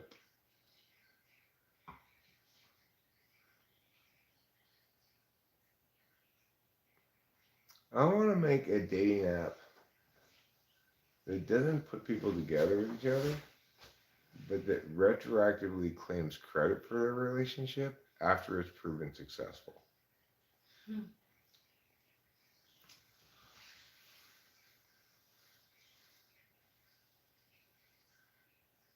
Then all those people would be like, we never even heard of that app. That's how effective we are. Running in the background of your life, putting you together with a person you love. You don't even find out we were helping until it's already over. Install Subtle Love today on your phone. In the background, while you're sleeping and stuff, it'll subtly be manifesting for you your love. Ooh. Yeah. A phone app that manifests things for you. I bet you a bunch of people would download that. Yeah. You know, like it could have like pop-up notifications.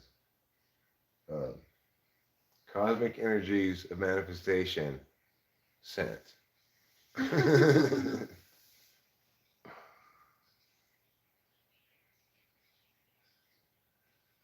How much is a relationship worth in US dollars?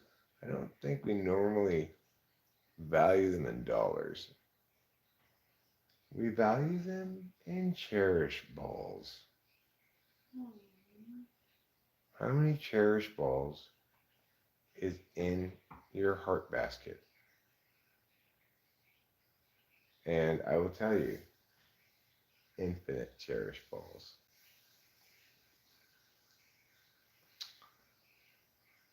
We should do tarot again. If Rachel feels like getting up and getting the cards, she's got a sprained ankle, but I should probably just get up. Oh, thanks.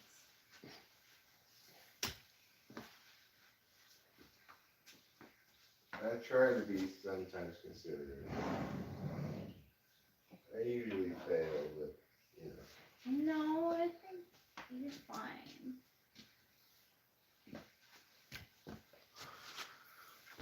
Well, that puts you at odds with all of my previous partners who all seemed to think I was inconsiderate and impossible to be with. But you know what? Maybe I'm more considerate than I used to be. And maybe also, they were a bunch of bitches. Oh.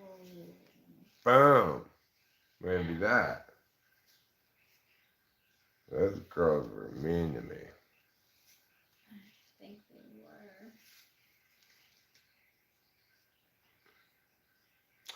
were. All right. Octavia Silva, you're going to get this first card. It's wiggling out. What is it? Oh my Lord. It's the lovers. Octavia Silva.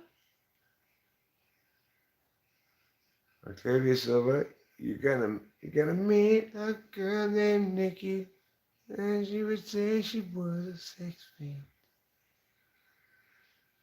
I predict you're gonna meet her at a hotel lobby masturbating to a magazine. And that's your first card, Octavia Silva. Here's your second card. This card is what your spirit guide wants you to know about what your spirit guides want you to know.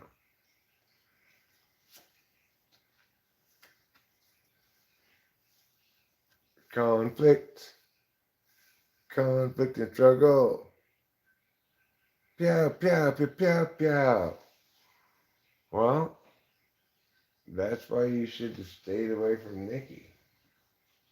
That girl's a bad girl. She's trouble, I'll tell you.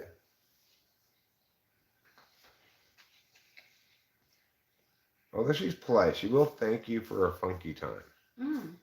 That is polite. And lastly, what's the outcome of all of this? Octavia Silva, you are looking vivacious, extroverted, fiery. You're really bringing a lot of that fire energy. Your spirit guides are telling you, hey, you're all right.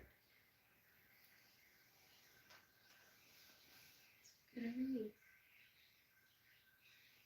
This one also says fun on it. You like fun. You're a fun gal. People often say that about you. Not Octavia Silva. She's a real fun gal. Okay. Now, what was the next one we're going to do? Show media, these cards are for you. Oh, yeah. Feeling terror-y, first one. What does it have to say to show media? What card is it? Let's see. It's the Six of Cups. Reunion. Love. What does that say? Children. Children, huh? You got the Six of Cups. That means you're pregnant.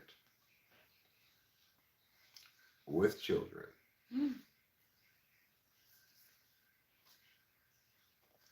Children? Your next card is the very next card. The Seven of Cups. Wow, cool. It's a lot of choices. If you imagine a bush, it's got 7 different fruits growing on it. Which one will you choose? You only are hungry enough to eat one fruit, maybe. Will you try to overstuff yourself and eat 2 or 3 fruits? Will you hum and haw until all the fruits go bad? Those are some of the challenges of the Seven of Cups. Don't choose the middle fruit. Good advice. Good advice. And your last card, show media, is the Moon.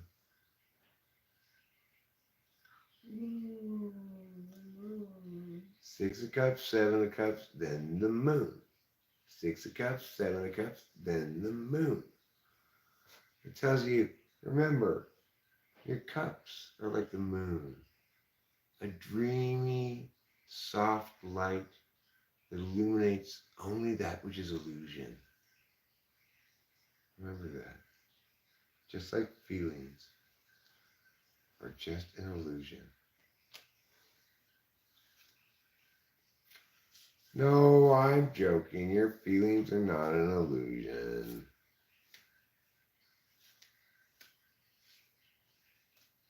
They're just a delusion. No, I'm still joking. Lich, here you go. Your first card. What is this one? Ace of Swords. Ace of Swords.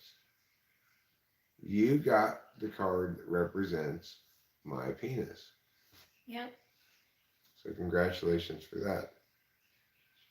That means you've got a manly evening in front of you. You've got a manly evening full of triumph, opening, victory, and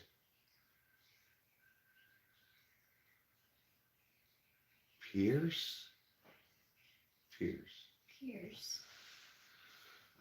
with your penis. Oh.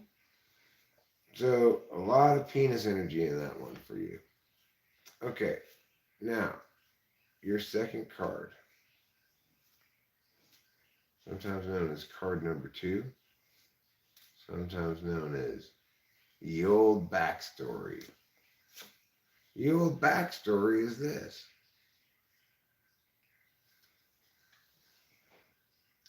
Nine of Pentacles. 9 of Pentacles. You're a lady. You're in a nice dress. You're flourishing, comfortable, independent,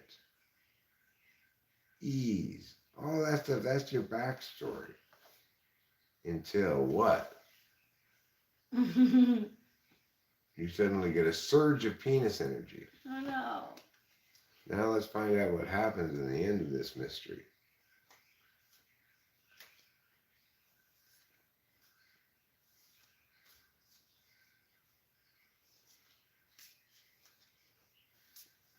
Here it is. The Page of Swords. You end up just sitting around and chatting about it and stuff. Enjoying the conversation.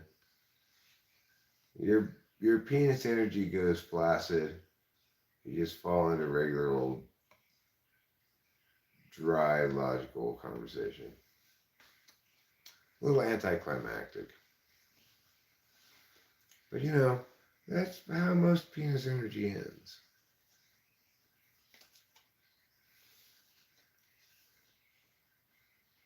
I guess we should just call it penergy. Energy. Yeah. Can you do one for me? I can do one for you. Ah, Ruben already beat me to it. I see. Okay, Rachel, your first card.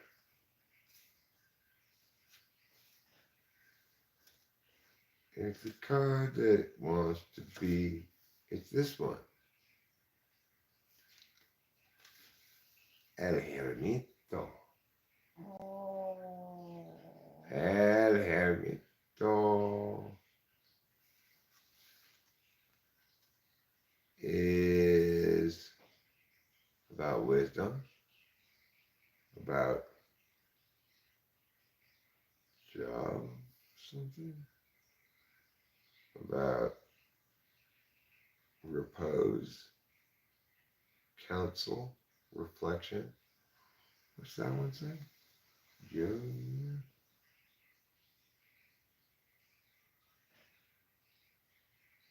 Advice. Oh.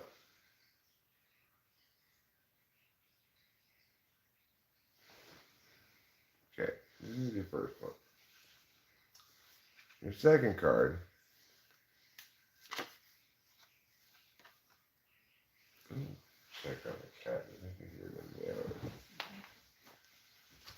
What is that one, Rachel?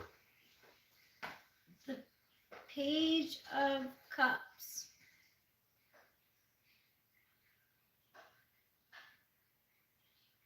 Okay. So the second card is the background card.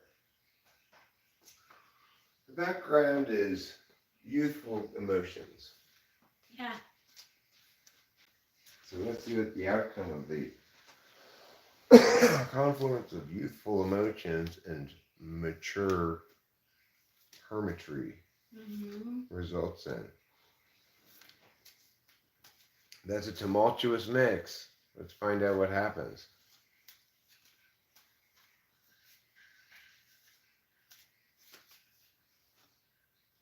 Oh no. Oh no! You got this one. Damn. 10 of Swords. Devastated.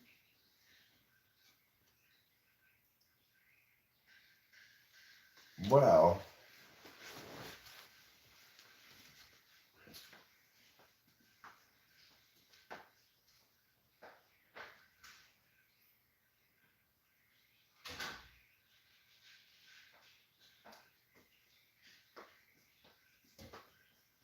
maybe what it really means is that you're devastatingly happy. Oh, yeah, maybe. Okay. Next person who wants a thing. Anybody else want a thing? Did we do Rubinar? I don't believe so. Diamond says you mean next. Okay, Diamond. This first card is the dominant theme. The second card is the background. The third card is the outcome.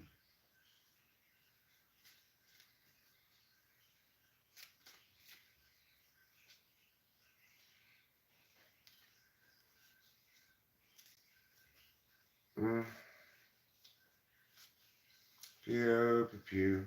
This one. What's this one for again? Diamond. Your first card is the Wheel of Fortune. It's a mysterious card. You don't know what you're going to get. Go ahead. Rock, paper, scissors. Find out. That's the theme. The background is this one. It's the Earth Mother card. Also called the Meow of Pentacles. Queen of Pentacles. Queen of Pentacles. Earth Mama, honorable, successful, sensual. Okay. So, Diamond. It's a crapshoot right now. The background is very stable, very sound. Now let's find out what the outcome is.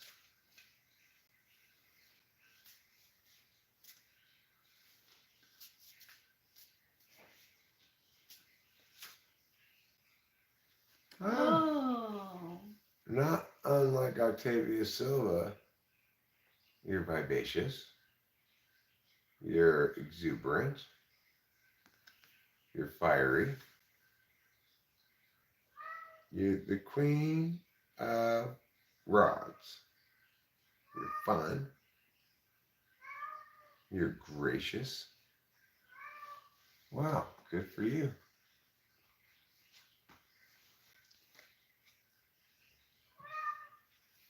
Jeff Shaw, you're next. Here's the theme, pop right up. Knight of Swords. Restless, hustle, clever.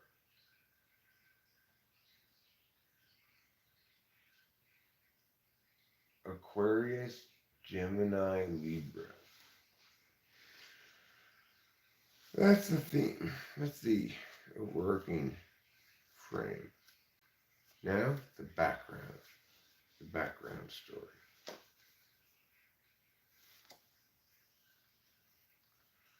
The background story is a story of stalemate, a story of defeat, feeling stalemated. What card is this one? 5 of Swords. 5 of Swords. Ain't nothing fun about a Mexican standoff. That's what they say. All right, now, Lastly, the outcome.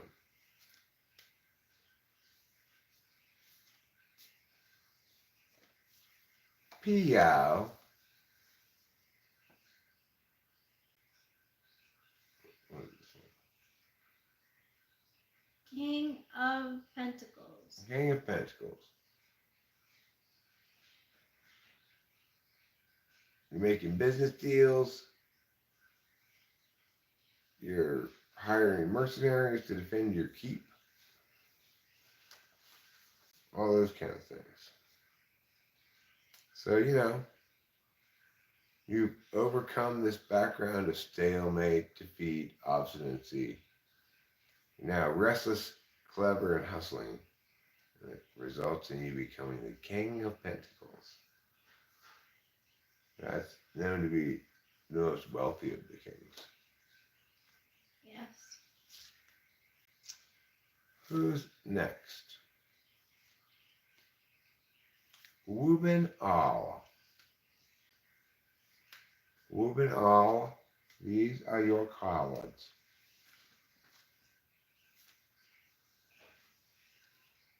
I relate most to my son, Virgo. My enemies relate harder to your moon.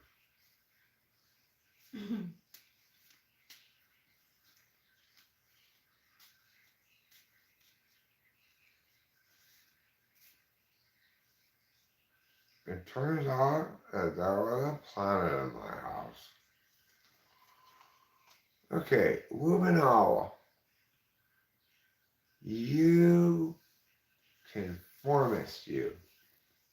You got the Hierophant card. Meow. Meow. Can you read the words on this? I'll go outside. Structure, clan, group, institution. Well, go outside, go outside.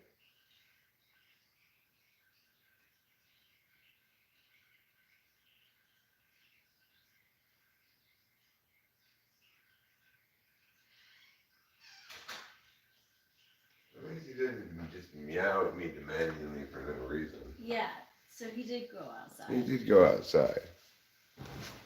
Okay, now, your number 2 card. The background. The real background details. Oh, look at that. It's the Queen of Pentacles, the Earth Mama. Mm-hmm. Honorable, successful, sensual. And what's this thing?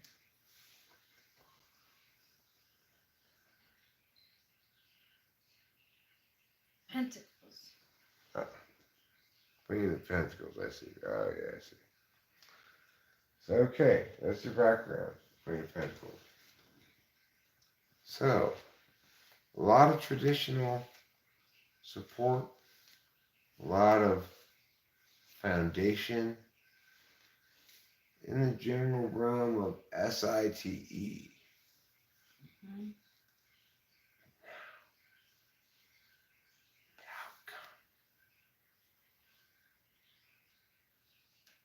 Boring. It's the 2 of Pentacles. You just gotta pay your bills and do your vows. Yep. Wow. Sounds like you've got a boring evening ahead of you. Did we do Winston's mom yet? No. Winston's mom, here are your cards. You're gonna find out what's in your yard. Will it be the thing you see or the thing that you don't see? First, I'm gonna pull the frame of reference. There's really a card about who you are right now. And right now, you are a mermaid wrapped in a sash without any fish bottom.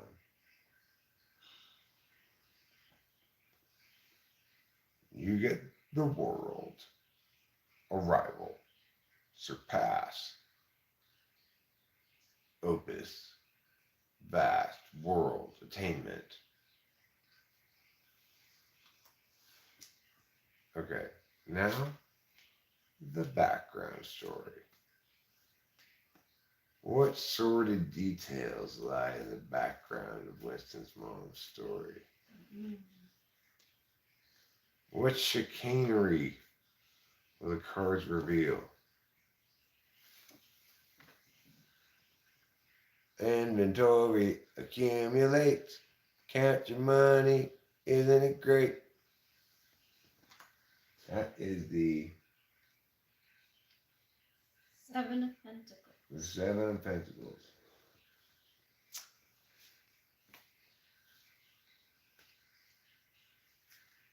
Sometimes known as the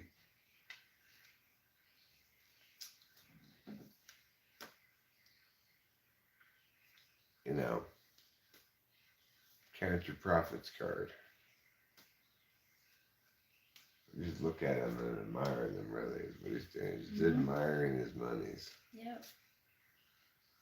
All right, what's the outcome? This one fell out. This must be the outcome.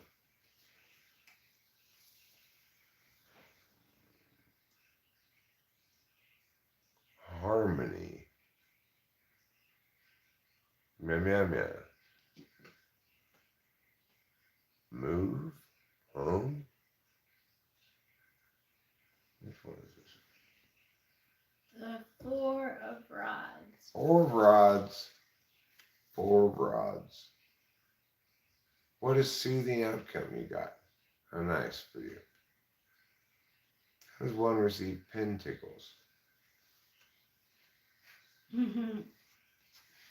First you gotta spend pentacles. You gotta find a licensed pin tickler and pay them those pentacles. Okay, Josh Nielsen.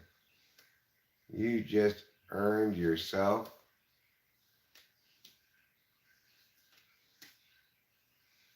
three tarot cards. First, the frame of reference.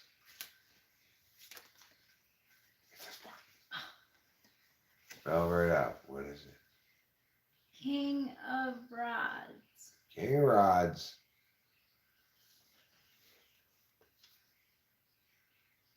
Don't let anybody else try to tell you that they're the King of Rods, because it's you.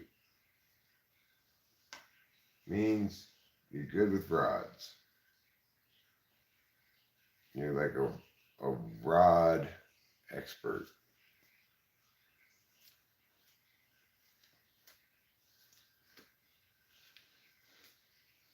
This one is the background story. Let's see what it says. Does it say what you want to say? It is judgment, ascension, completion, zenith.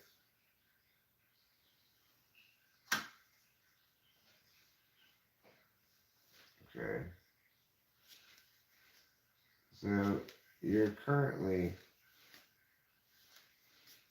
being a king of rods, but the completion is in the background. So what's the outcome? Oh my God! It's the naked baby on the horse car. Oh my gosh. It's the sun. It's the sun. So now that you're the king of pentacles and you attend your judgments, you can just get on your horse, butt naked, and ride around in the sun. Yes. Okay, kitty. Gee, what a pet demander you are. Moving all. Oh, oh yes, Daddy loves you. And Daddy knows. Daddy knows the love, the truth of loving heart and love. Oh, the tenderness of a kitty in my heart. Cherish all the precious times, precious wonder time. Oh, yes. What a loving Pants McGee. What a loving Pants McGee. You love you and you love me. Loving Pants McGee. Oh, I'm Pants Mickey. What a good kitty. Oh, yes. Daddy knows. This is the thing that the cats, they're really slow at learning this. I have to repeat it to them many, many times. What they don't seem to understand is that Daddy knows. What does he know? He knows, oh yes. Well, I guess I'll do a card for me. The last ditch effort to see the sea. I got this one too. Ascension. Oh, you're pulling them for yourself? Yeah. Good. Now let's do another card. What will come out? This one. It's the Page of Cups. I'm a guy in a dress and I've got a cup. And I'm saying, hey, yes, let's have some fun. That's the background. Now the outcome. The all important outcome. Not all of your cards.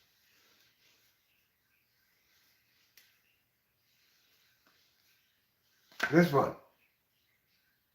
Victorious, extrovert, fiery. This one came out a lot tonight. Yeah, it did. Gracious, Queen of Rods. All right, looking good. Looking good.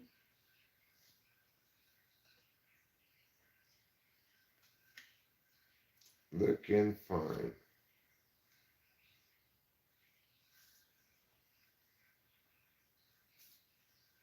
Mrs. Mom was a little matchmaker. Which means she makes little matches. The kind that are very hard to strike. Like a frustrating novelty that doesn't really work. The matches are so tiny. Shh, shh.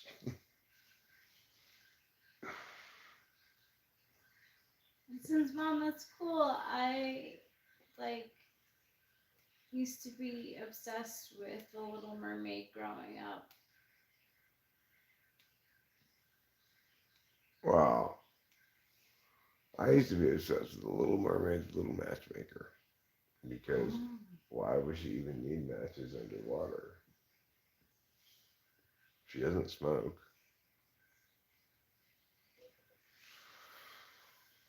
Maybe she does. Maybe she smokes seawater. Maybe she does.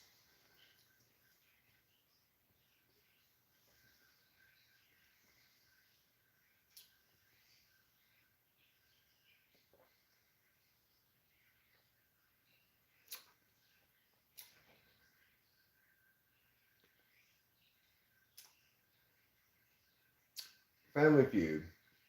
Top 4 answers on the board. We asked 100 people, why do people morph their truths? Morph their truths? Yeah, why do people morph their truths? Top 4 answers on the board. Number 1 answer, that's right, to cuddle their perceptions.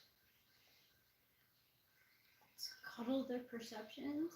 Yep. Wow, I never would have thought of that one.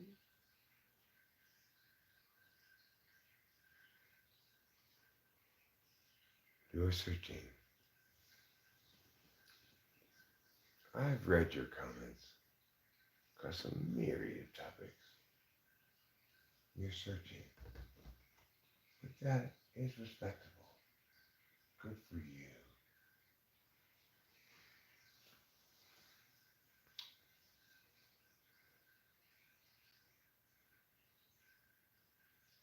Uh-oh, Diamond busted out this guy's face.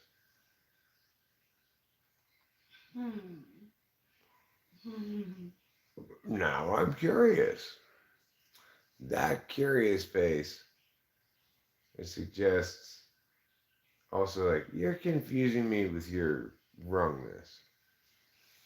I think it suggests that too. Yes. This one.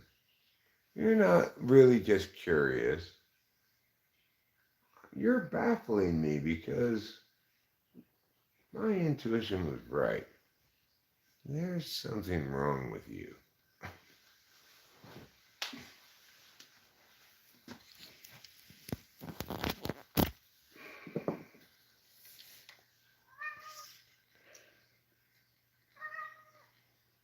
Meow. Would you like to go outside with me to smoke a cigarette? You're welcome to join me.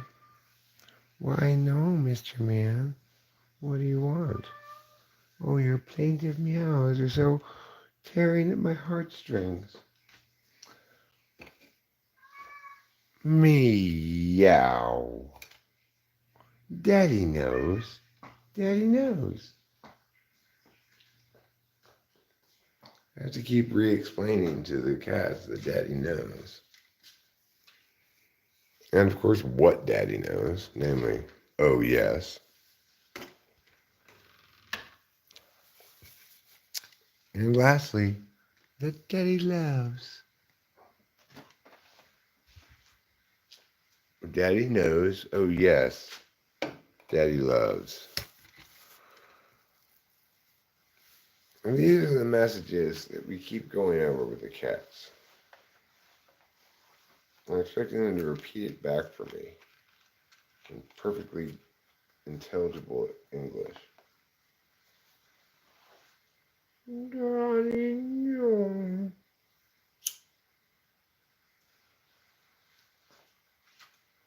It'd probably teach trouble to do that. He's got a wide array of vocal affectations.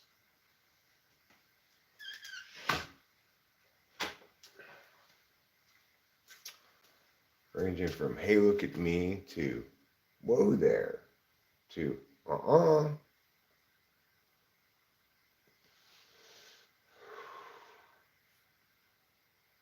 to plaintive times. The most plaintivest meow of all. Plaintive meows are sad meows.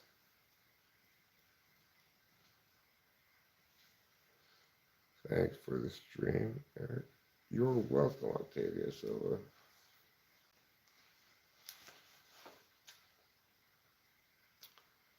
Cool thing is, you might be able to hear in the distance. We still have, for some time to come, I don't know how long, but a stream within a stream. Yep. There's the sound of the stream over there. It's happening in this stream. Which is streaming in your dreams. Hush. Hush. That was just your dream angel adjusting your pillow.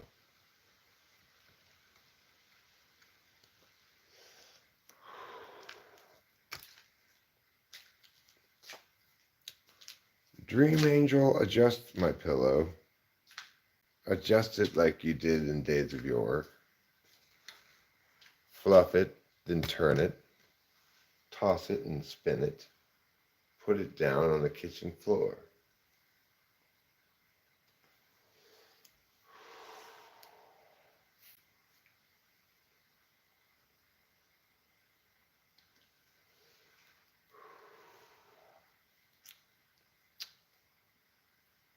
I'm not sure this is going to be the longest live stream ever. I'll probably play a song or two before we call it a wrap.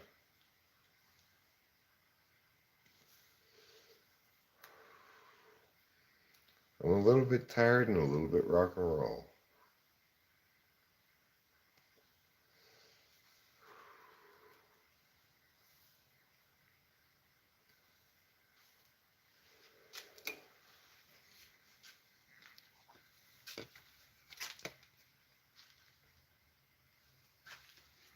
My father is fascinated by Van Gogh. He wants to know why he cut up his ear.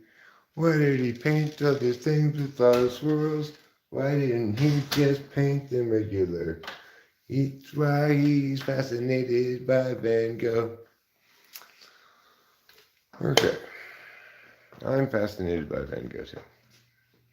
What are you fascinated by? Van Gogh. Not really fascinated by Van Gogh. I think I'm fascinated by the phenomenon of his paintings being worth such an obscene amount of money for no particular reason except people decided he was like the best painter or something, you know? Yeah. But is he really the best painter? His paintings are pretty good. You know, they're better than my paintings. Yeah. My paintings are very bad. My dad got me a paint by number Van Gogh painting, and it was so difficult. This isn't tuned to open G. This is a regular tuning. I never use alternate tunings. I always use just regular tunings. In fact, I have this convenient tuner here on the guitar. My E is a little flat.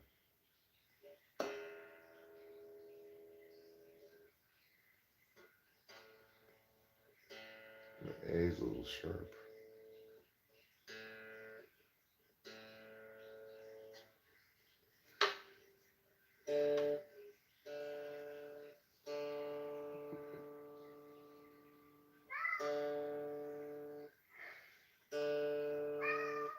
You are not going to make me let you out again. Yeah.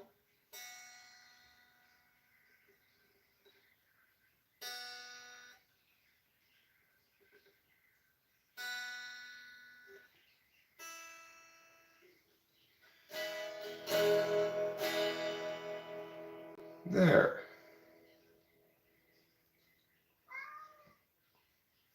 Ever tried to play Eddie Vedder and drop D? You just end that sentence at Eddie Vedder. No, I've never tried to play any Eddie Vedder.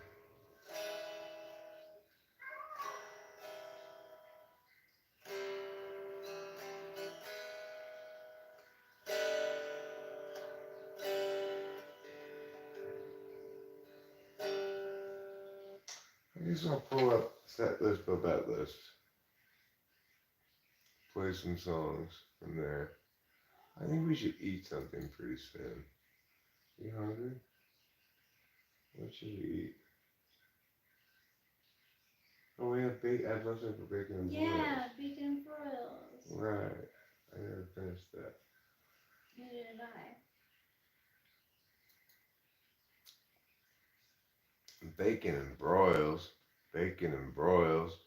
Everybody wants to eat some bacon and broils.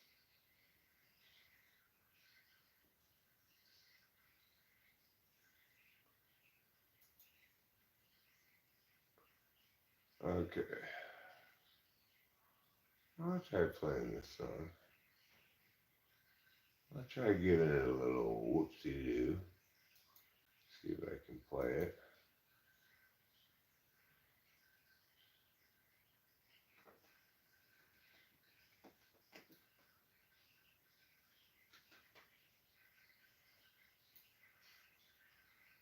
Okay, fine. Beautiful screen then. Alright, fine. Dismiss.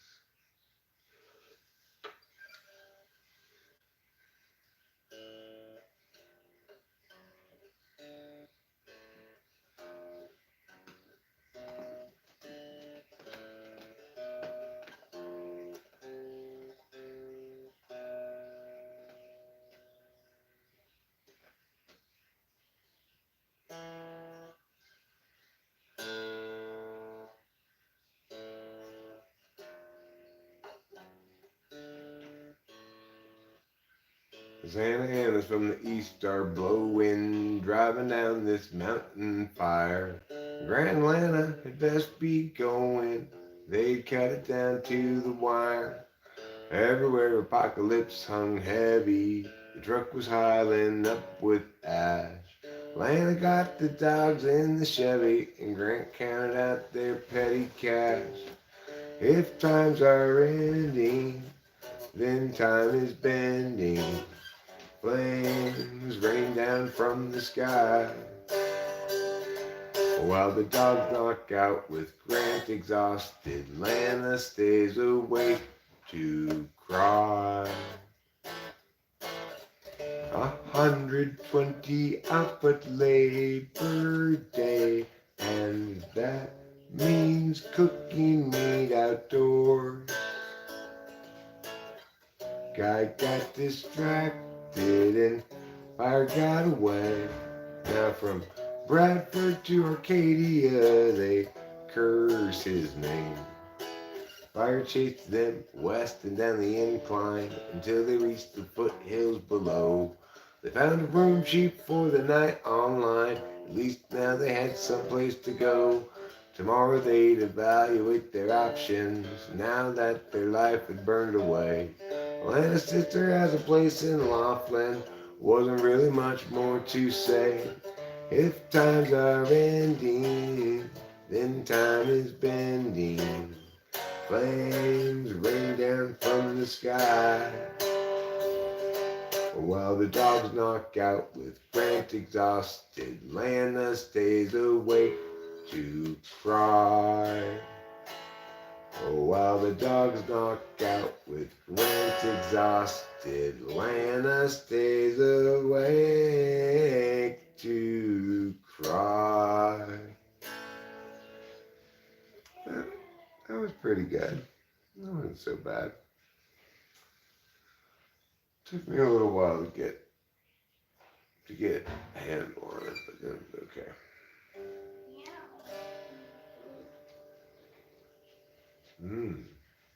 Bacon and broils.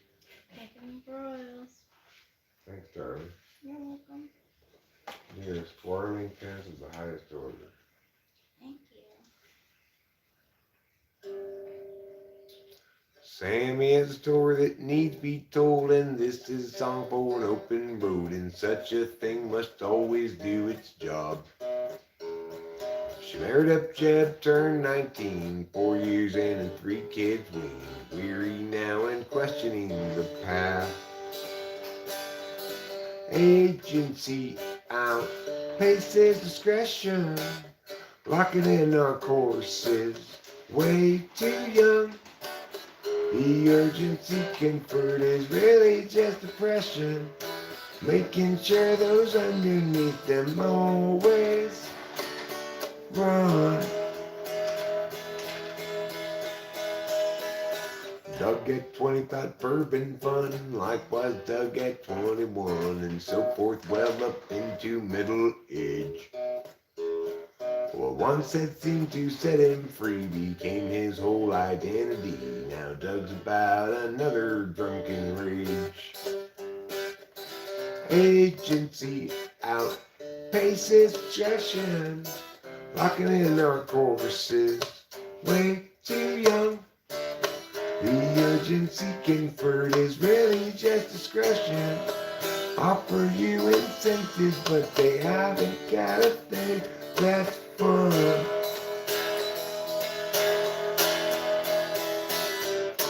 Everybody's panicked out the kids. Lock 'em up with extra Dexedrine. Mathematics to impose success or produce more unjust duress. Agency outpaces discretion, locking in our courses, way too young. The urgency conferred is really just depression, making sure those underneath them always run. Without consent, it's really just oppression by parasites surviving on their wages earned by lying. Well, they feed their fear of dying. Yeah, they feed upon the futures of the young.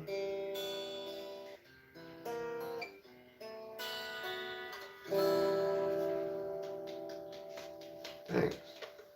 Really too bad.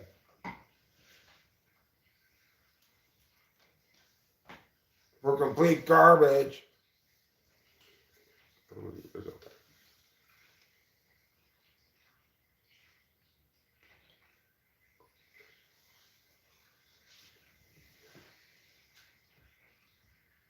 A little bit of bacon goes a long way.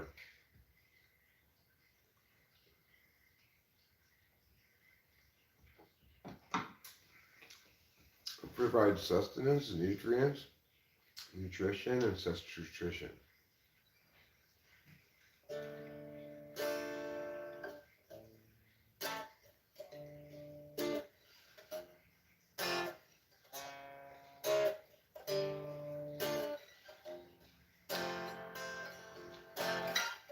Thirty 30,000 days, too many expectations, not even worth a damn. 30,000 nights to sleep off the intoxication, otherwise you won't escape the plan. I've wasted half my days trying another's way. Who can tell me my priorities? Is there anybody knows the key?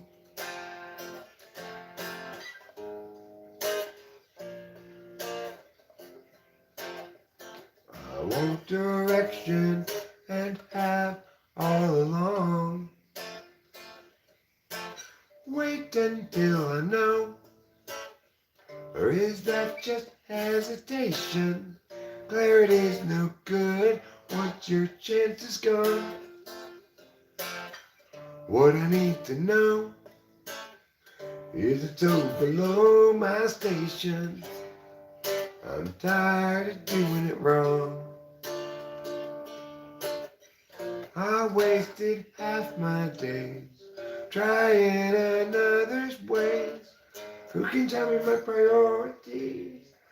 Is there anybody knows the key? 'Cause I think I'm doing this wrong. Yeah, I think I'm doing this wrong. I think I'm doing this wrong. Doing this wrong. I just sung it in a lower register. You can get up there. Kitty, are you eating our food? This is people food. She's after it.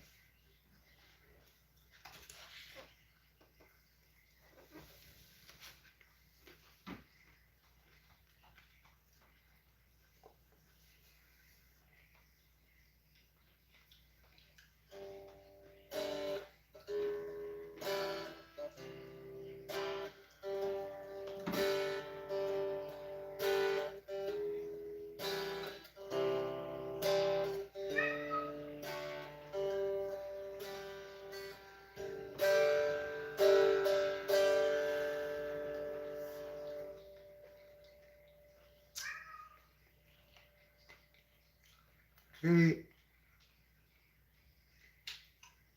just be inside for a while now.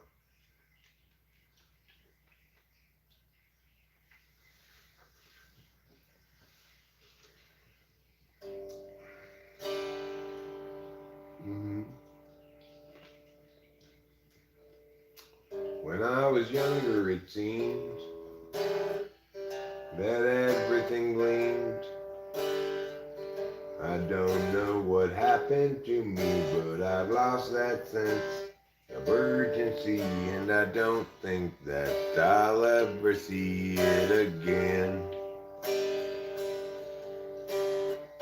If you follow my lead, you'll discover I'm loster than you. And you'll wanna know the way to get back out to wherever it was you thought you knew. And tomorrow will be just like today. I'll be lost then too.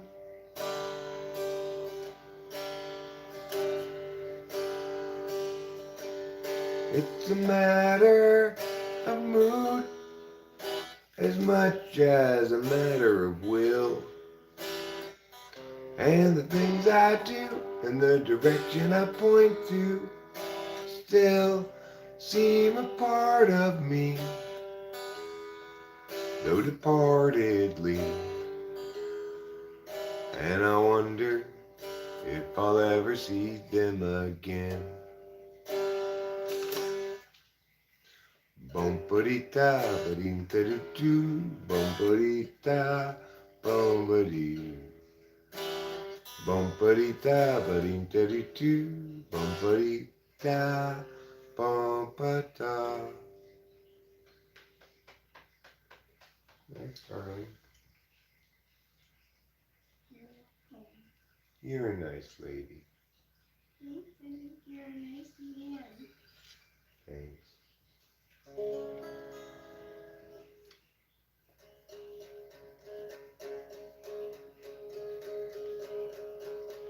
Way too much noise in the data stream. Loud enough to disrupt everybody's dreams. The frustrations mean mistakes are made until it seems everybody's just throwing shade. I won't be another casualty of other people's well-intentioned rules. I used to think that some tomorrow there'd be time for yesterday. It's not the sort of thing that one can borrow. No one willing to lend a day. Your uncertainty's implicit, just like an unexpected visit from a bunch of men all dressed in blue suits. I won't be another casualty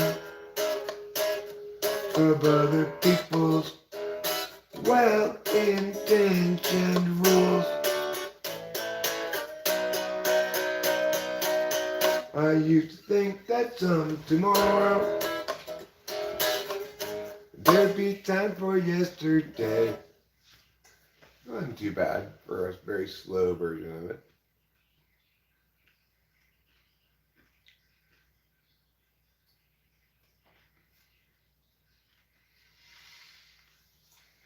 I thought I really killed it on Gerald last time I played it. I probably won't go play it that good this time.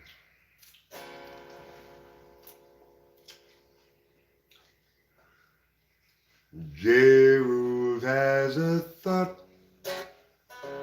Gerald has a lot. Gerald has a plot to get the margarine's tater tots. He's got a good idea for a name-changing business. Thinking now about what to call Christmas when they hire his firm to change that name. Gerald always thought there'd be chance enough to return to the work a ladder up.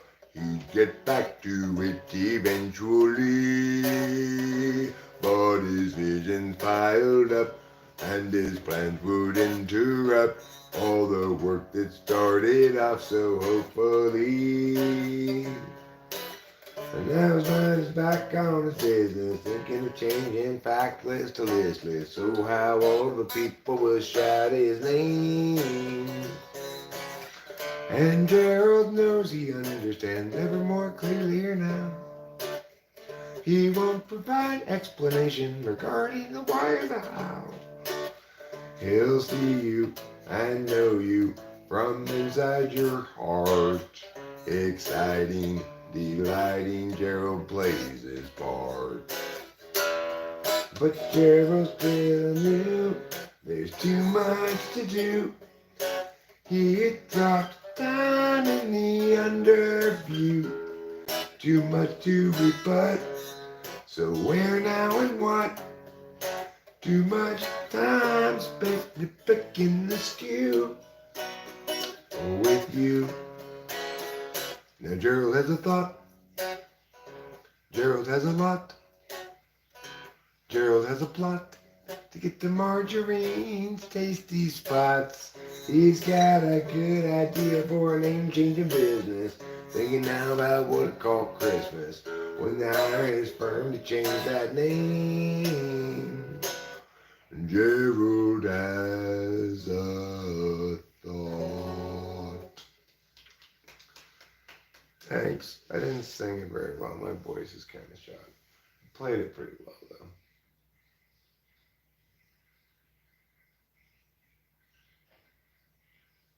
That's the word to say.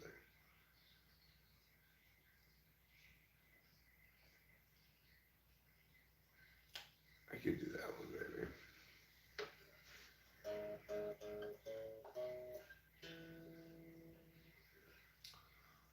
What's the matter with Chad? Is he terribly bad? Is he very like Dan, who's a terrible man? Is he sort of like you, who can't pay her bill?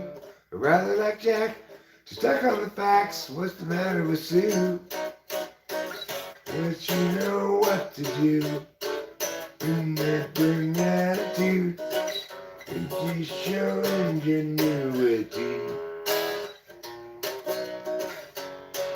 He talks about you whenever we go walking.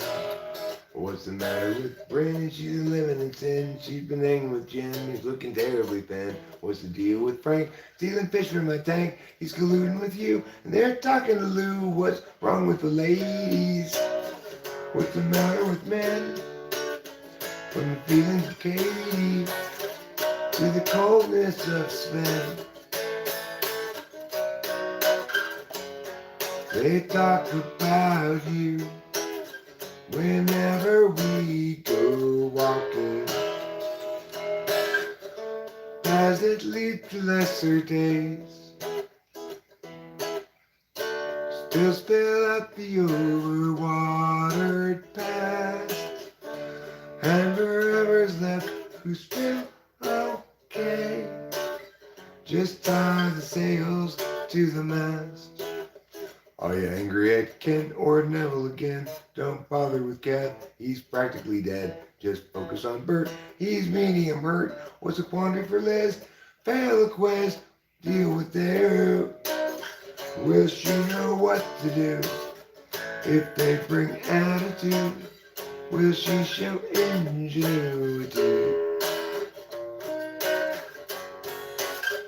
She talks about you whenever we go walking. Paths that lead to lesser days, still spell out the overwatered past. And whoever's left, it's still okay. Just tie the sails to the mast. 'Cause each of us have much in gravely sent. Throw up the hands. Meow. stiff in the Yeah. chin. Yeah. Catastrophe looms heavy overhead again. Time's gone will never be again. My voice is shot. I cannot sing right now. That's the long and the short of it. What's an easy song to sing? Alright, this is an easy song to sing.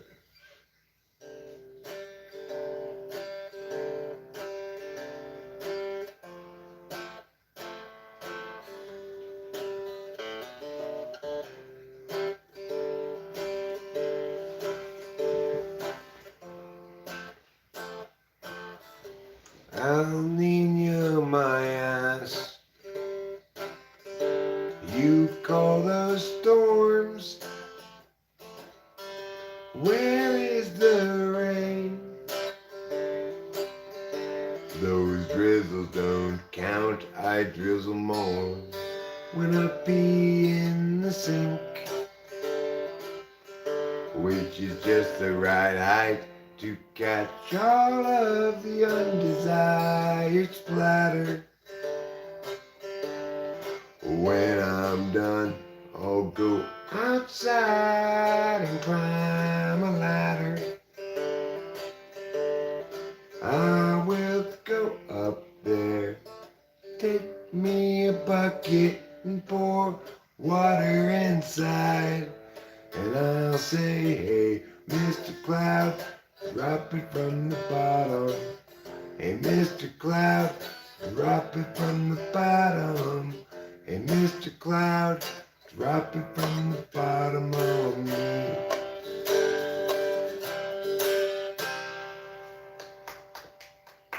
It's a good song. Yeah.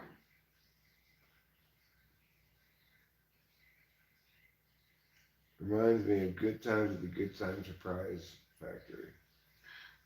Good Times in the Good Times Surprise Factory. Yeah.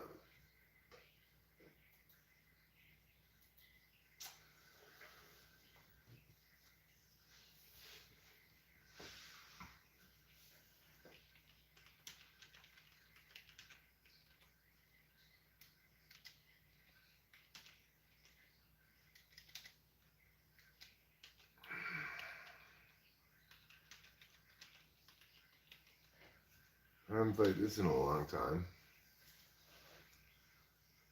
No.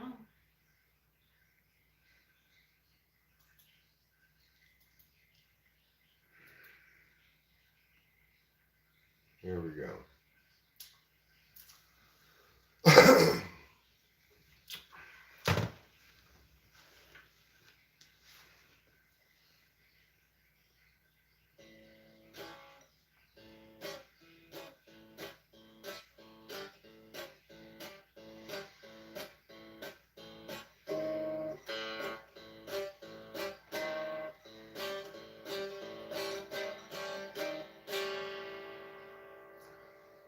Well, some folk call me a rambling man, 'cause I do a lot of thumbing and a kicking games, and it wouldn't do an answer good to call me names. My daddy wasn't well at Woodrow, I wasn't born and raised in no ghetto, just a white boy looking for a place to do my thing. I'll have to find me a wealthy woman in a line of work that don't take no diploma, 'cause I ain't got much to lose but a lot to gain. Well, call me a good time fella, but I ain't no black and I ain't no yellow, just a white boy looking for a place to do my thing. I don't want no handout living, don't want any part of anything they giving. Proud and white and got all the song to sing.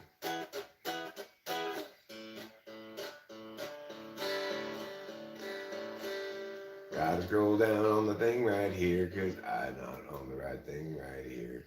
Gotta go meow, meow, meow, meow, meow, meow, meow. I really fucked that up in multiple ways. Okay. Alright, so let me start here.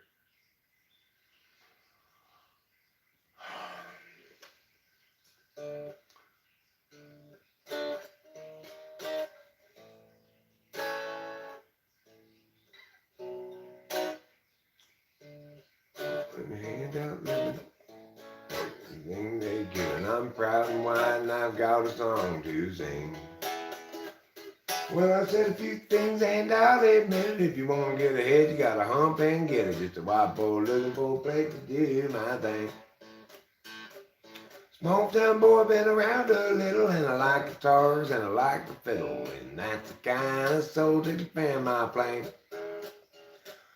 Blue-eyed Billy feared him ready. I gotta work just to be somebody. I'm a white boy looking for a place to do my thing. Yeah, I don't want no handout living, don't want any part of anything they're giving. Proud and white and got a song to sing. Well, I said a few things and I'll admit it. If you want to get ahead, you gotta hump and get it. I'm a white boy looking for a place to do this thing. Well, I said a few things and I'll admit it. If you want to get ahead, you gotta hump and get it. Just a white boy looking for a place to do my thing. Thanks. That's a cover by Merle Haggard. Merle Haggard. Who wrote that song?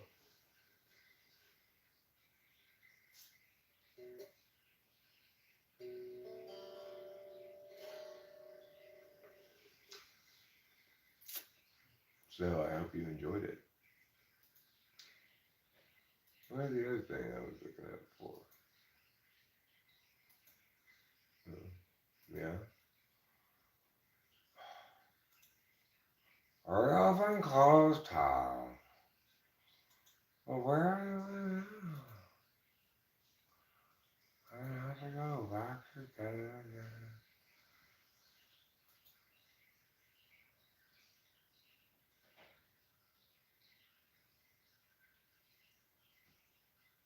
Okay.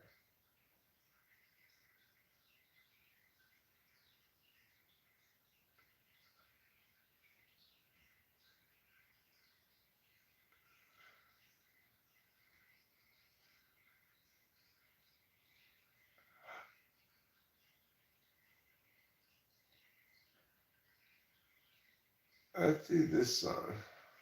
Rachel. Okay.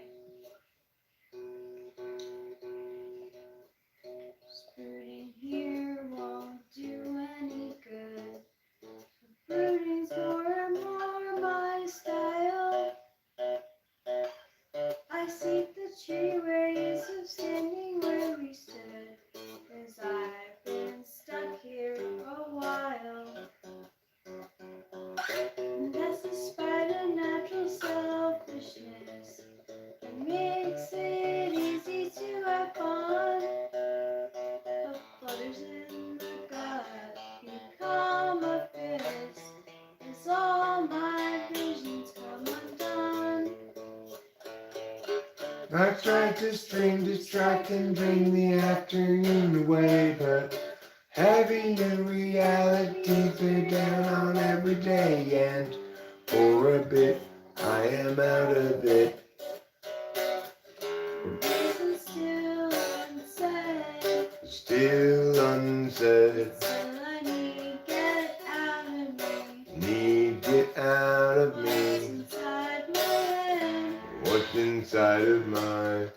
Seems like everybody's so sensitive and ready to just get mad.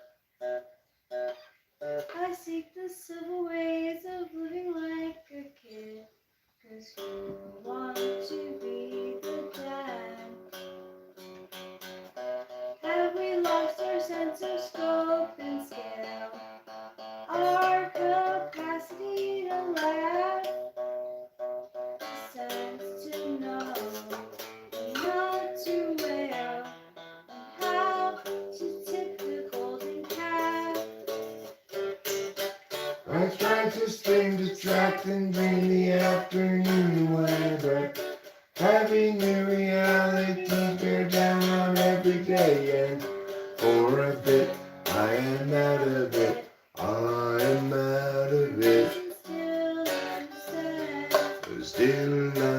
restless. Still I Need get out of what's me. inside my head. What's inside of mine? Still I'm sad, sad for me, sad for her.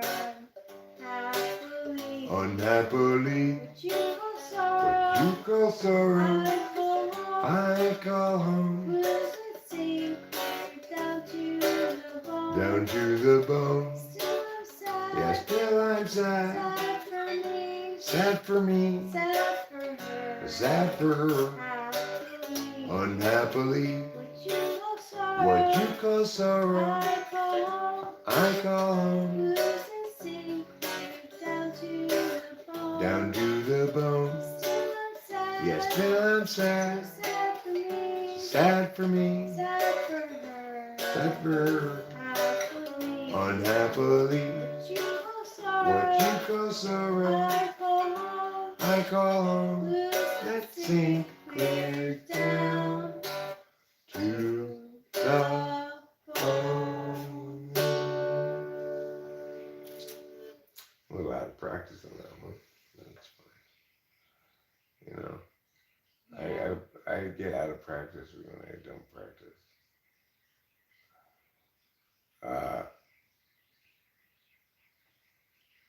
Let's play this one.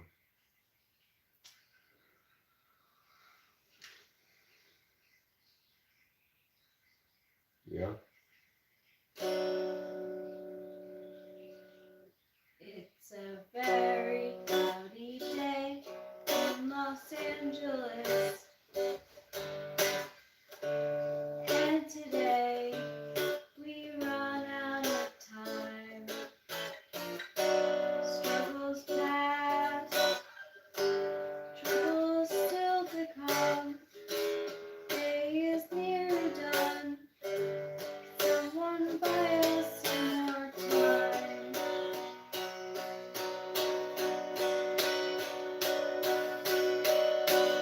Cloudy day in Los Angeles. Cloudy day in LA. I'm no sort of evangelist, but I have something to say. Life can strangely be forgiving for those who stay awake all night. And mostly voices say to give in. They'll try to sap your will to fight. Good weather, I'm supposed to be here, or just be soon forgotten. Noise is sort of based on what I see here, and also on what I avoid. It's a very cloudy day in Los Angeles. And today we run out of time. Struggles past, troubles still to come.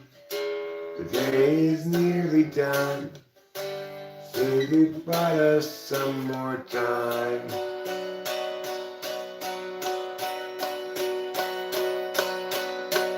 Cloudy day in Los Angeles. Cloudy day in LA. I'm no sort of evangelist, but I got something to say. Something to say. That was good. Yeah, it was. Yeah, that was a good one. Okay, anything else about playing it work with this way?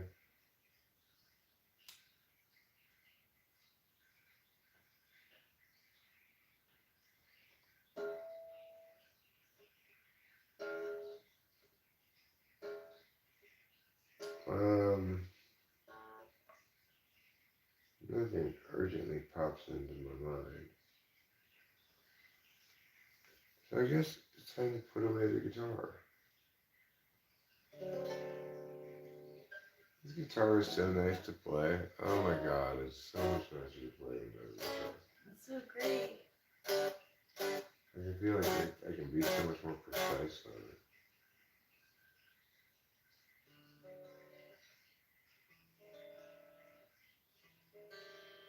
It feels like a good choice at the music store, is what it feels like.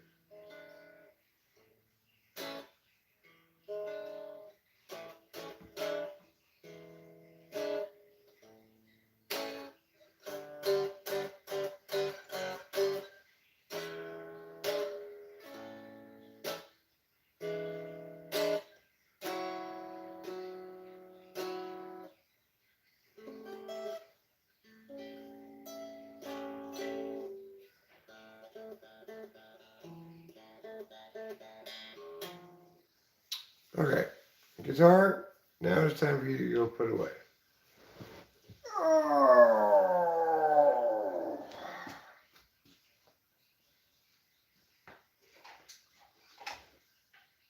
I am wore out from all these chores I did today. Or things I wanted to get to. That moving all those logs down there and tending this controlled burn, quite a big undertaking, actually. Yeah, that was. More of an undertaking than I anticipated when I started it.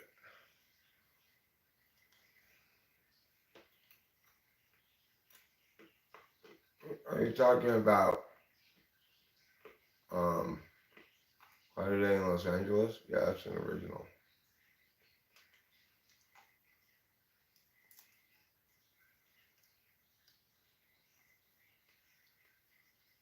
Mm.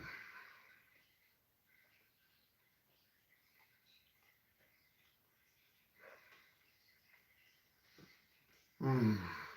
I need this food. Also need to go to bed, so I'll be wrapping this up pretty quick. Thanks, Unique Vibes.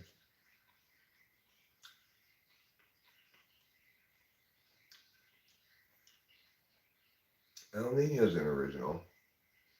White Boy is the only cover I played.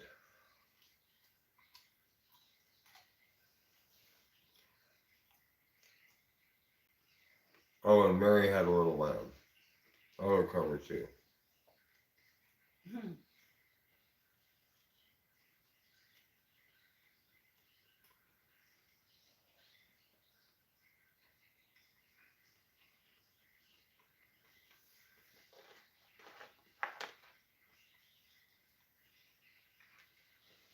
Mmm.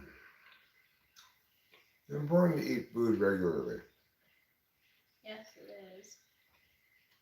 Thanks a lot, Size Chic.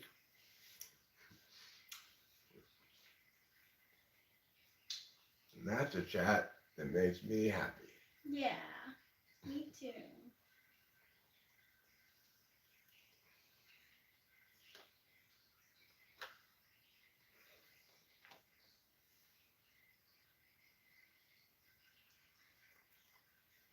Mm.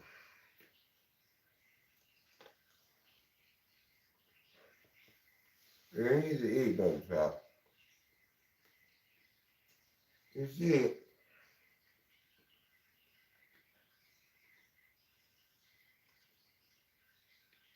this provides both energy and morale boost. Eating food.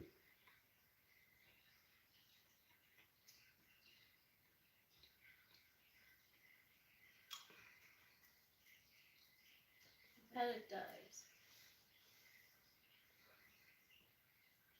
Mmm. It also provides your daily allowance of flavor.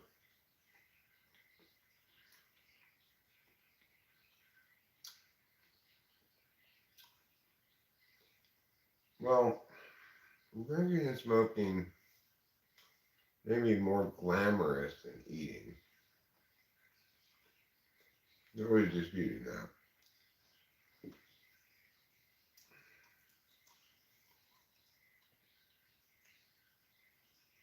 Really more glamorous than drinking and smoking.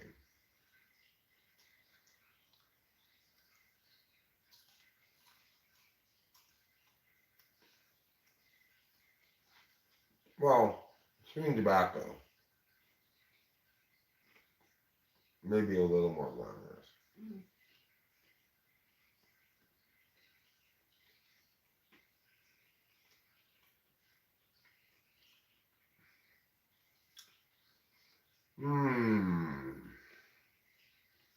Well, as you can see, I've been hamstrung a bit in my talking by this eating phenomenon that's occurring here.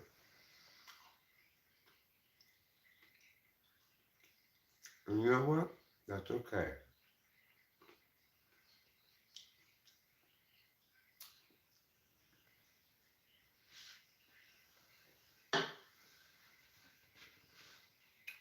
We can all enjoy ourselves the same, even if I'm busy eating.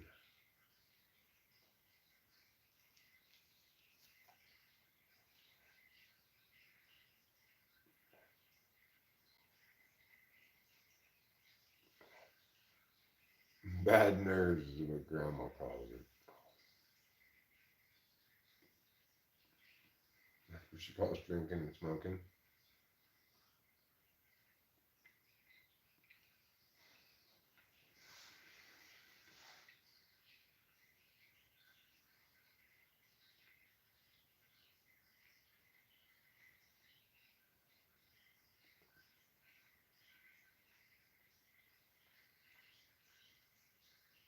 The third piece of the Trinity is getting a lot of acupuncture. You need to drink, smoke, and get a lot of acupuncture if you want to be fully glamorous.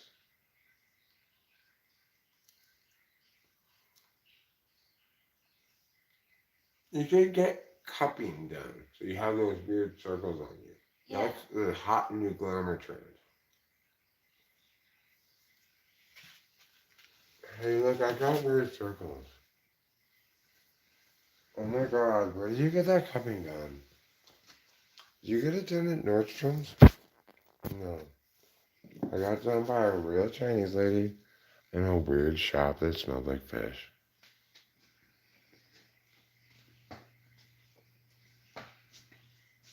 How ready for bread are you? What? How ready for bread are you? I'm ready for bread. Okay. You want me to meet you in there? I'm gonna try to smoke a cigarette, chat for a few minutes more, and then I'm gonna call it a night. Okay, yeah. Okay. You look ready for bread is why I asked.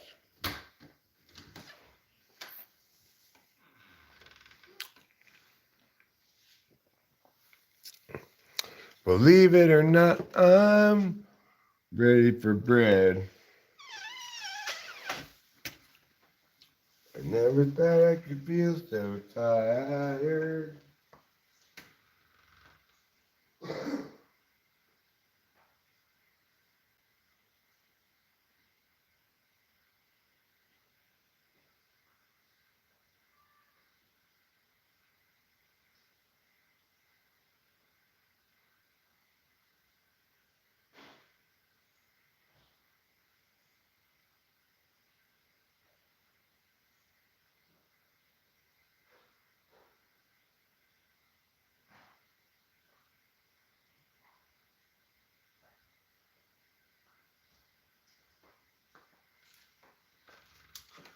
You know, it's weird how non-alcoholic beer still feels like kind of dehydrating, like it's not thirst quenching,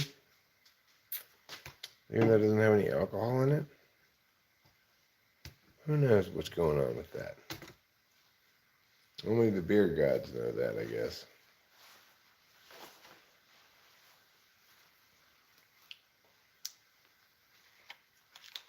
When I want to get my thirst quenched,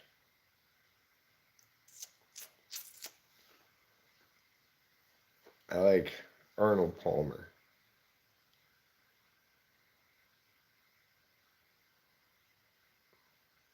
Winston's mom is giving you false herpes?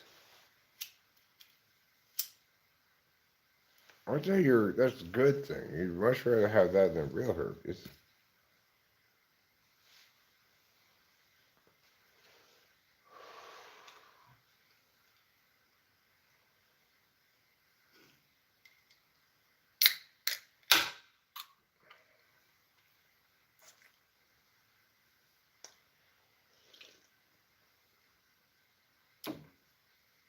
So I've had a really good couple of days. I'm looking forward to tomorrow. Don't know what I'm going to do tomorrow, but I have other chores I needed to get to. I got to the big one, which took quite a long time to do. If you want to do a control burn with a bunch of sticks, branches, some logs even,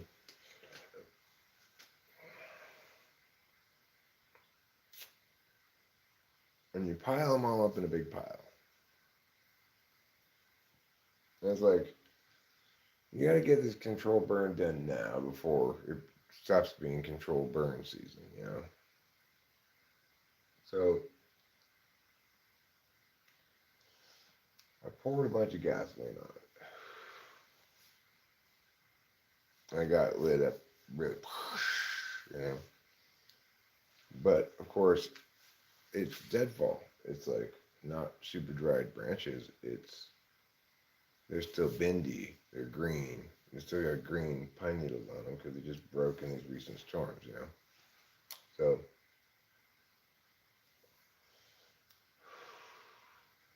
at first it smokes a lot of smoke. But it gets nice and hot and then it starts making just a regular amount of smoke, right?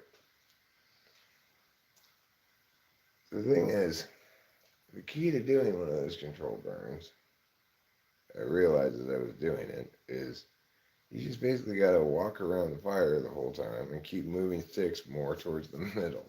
And then eventually it just all burns away and there's nothing left. In my second control burn, this one was much more efficient than my first one. But it's tiring. You do a lot of bending over, you know.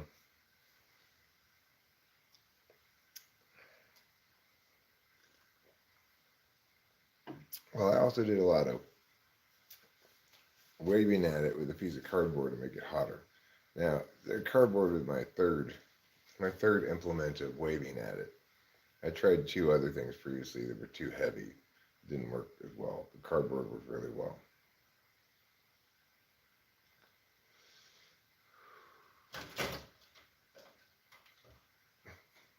Trouble, what are you doing? That's crazy cat. He thinks all the world's his cutlet. That's what he thinks. But anyway, what was I talking about?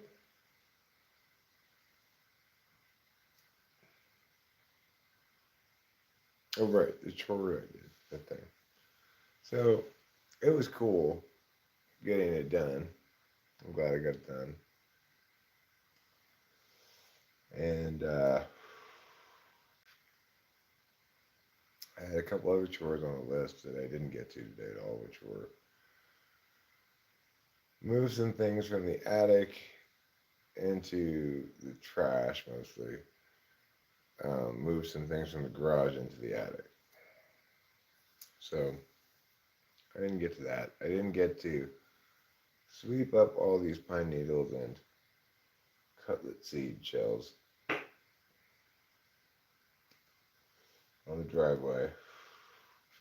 I did successfully remember to bring the shop vac up from the shed down the hill, which will be useful for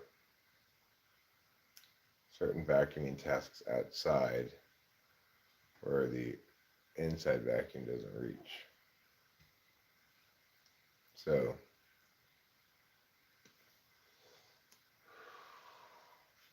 I'm looking forward to doing a little sweeping, a little vacuuming. Um, Probably just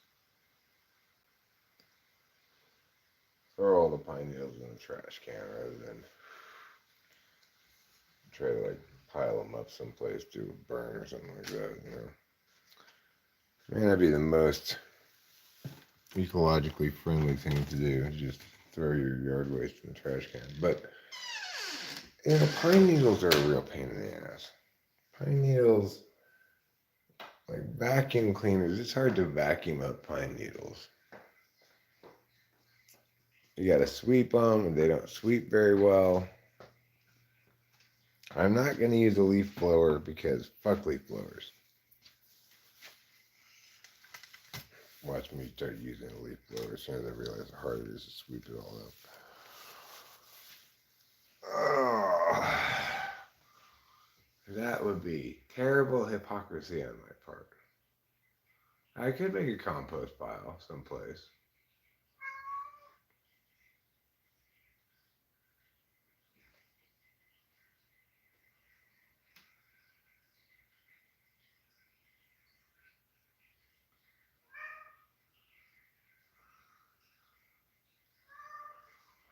Trouble, oh God. I just let you in. Now you have to go back outside again?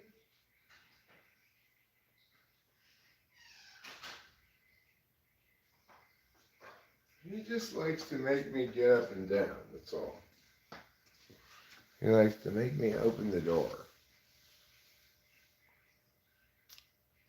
I mean, the thing is, it's like we've got these hills that have various natural woodland waste in it, like tree branches and pine needles and shit.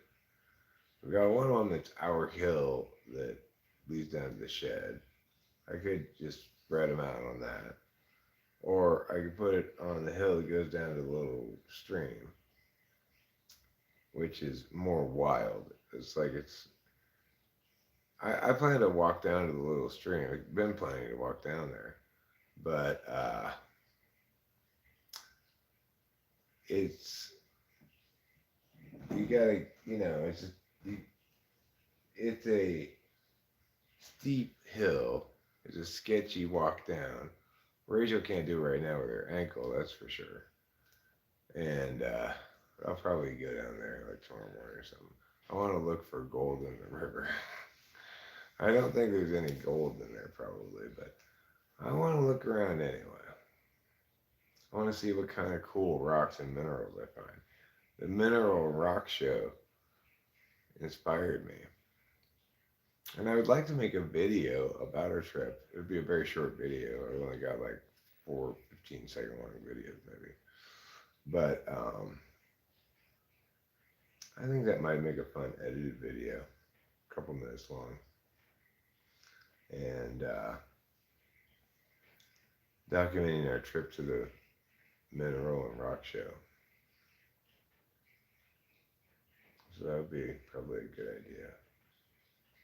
But I'll probably just go to bed after this. I'm tired, I need to sleep too.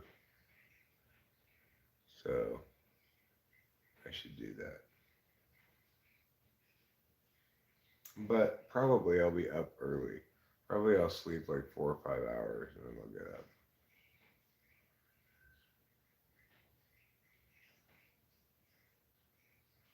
Well, side chic. The thing is, we are actually in gold country. Like, um, we will go soon. We're going to try again to go to the Sweetwater Mine, which is this place you can get to by driving your little wilderness car on the roads out into the wilderness. And it was an operational mine for a long time until the 80s, late 80s or something. This guy still had his claim on it. He died, and now it's just sort of like this historic spot. But, um, you know,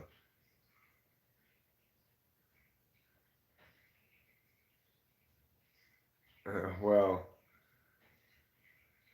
it just seems like might as well look in the stream beds and stuff with all this recent weather events that we've had, these big weather events, that if there's placer gold in the stream bed, it might very well have been dislodged by that weather, brought more to the surface or made more visible. And it's not like it's not like people have been actively prospecting gold around here that much in recent years, you know. So the ground's laying kind of fallow for a while. Gold can come up again from below, you know. And I don't know, worth a shot. See what other kind of cool rocks I find too. Doesn't just have to be gold. It could be some cool river rock or some, you know, mineral that I recognize from the rock and mineral show. Now I'm gonna go to bed. I trust me. We're all gonna be better off if I go to bed right now. I go to bed. I get 4 or 5 hours of sleep.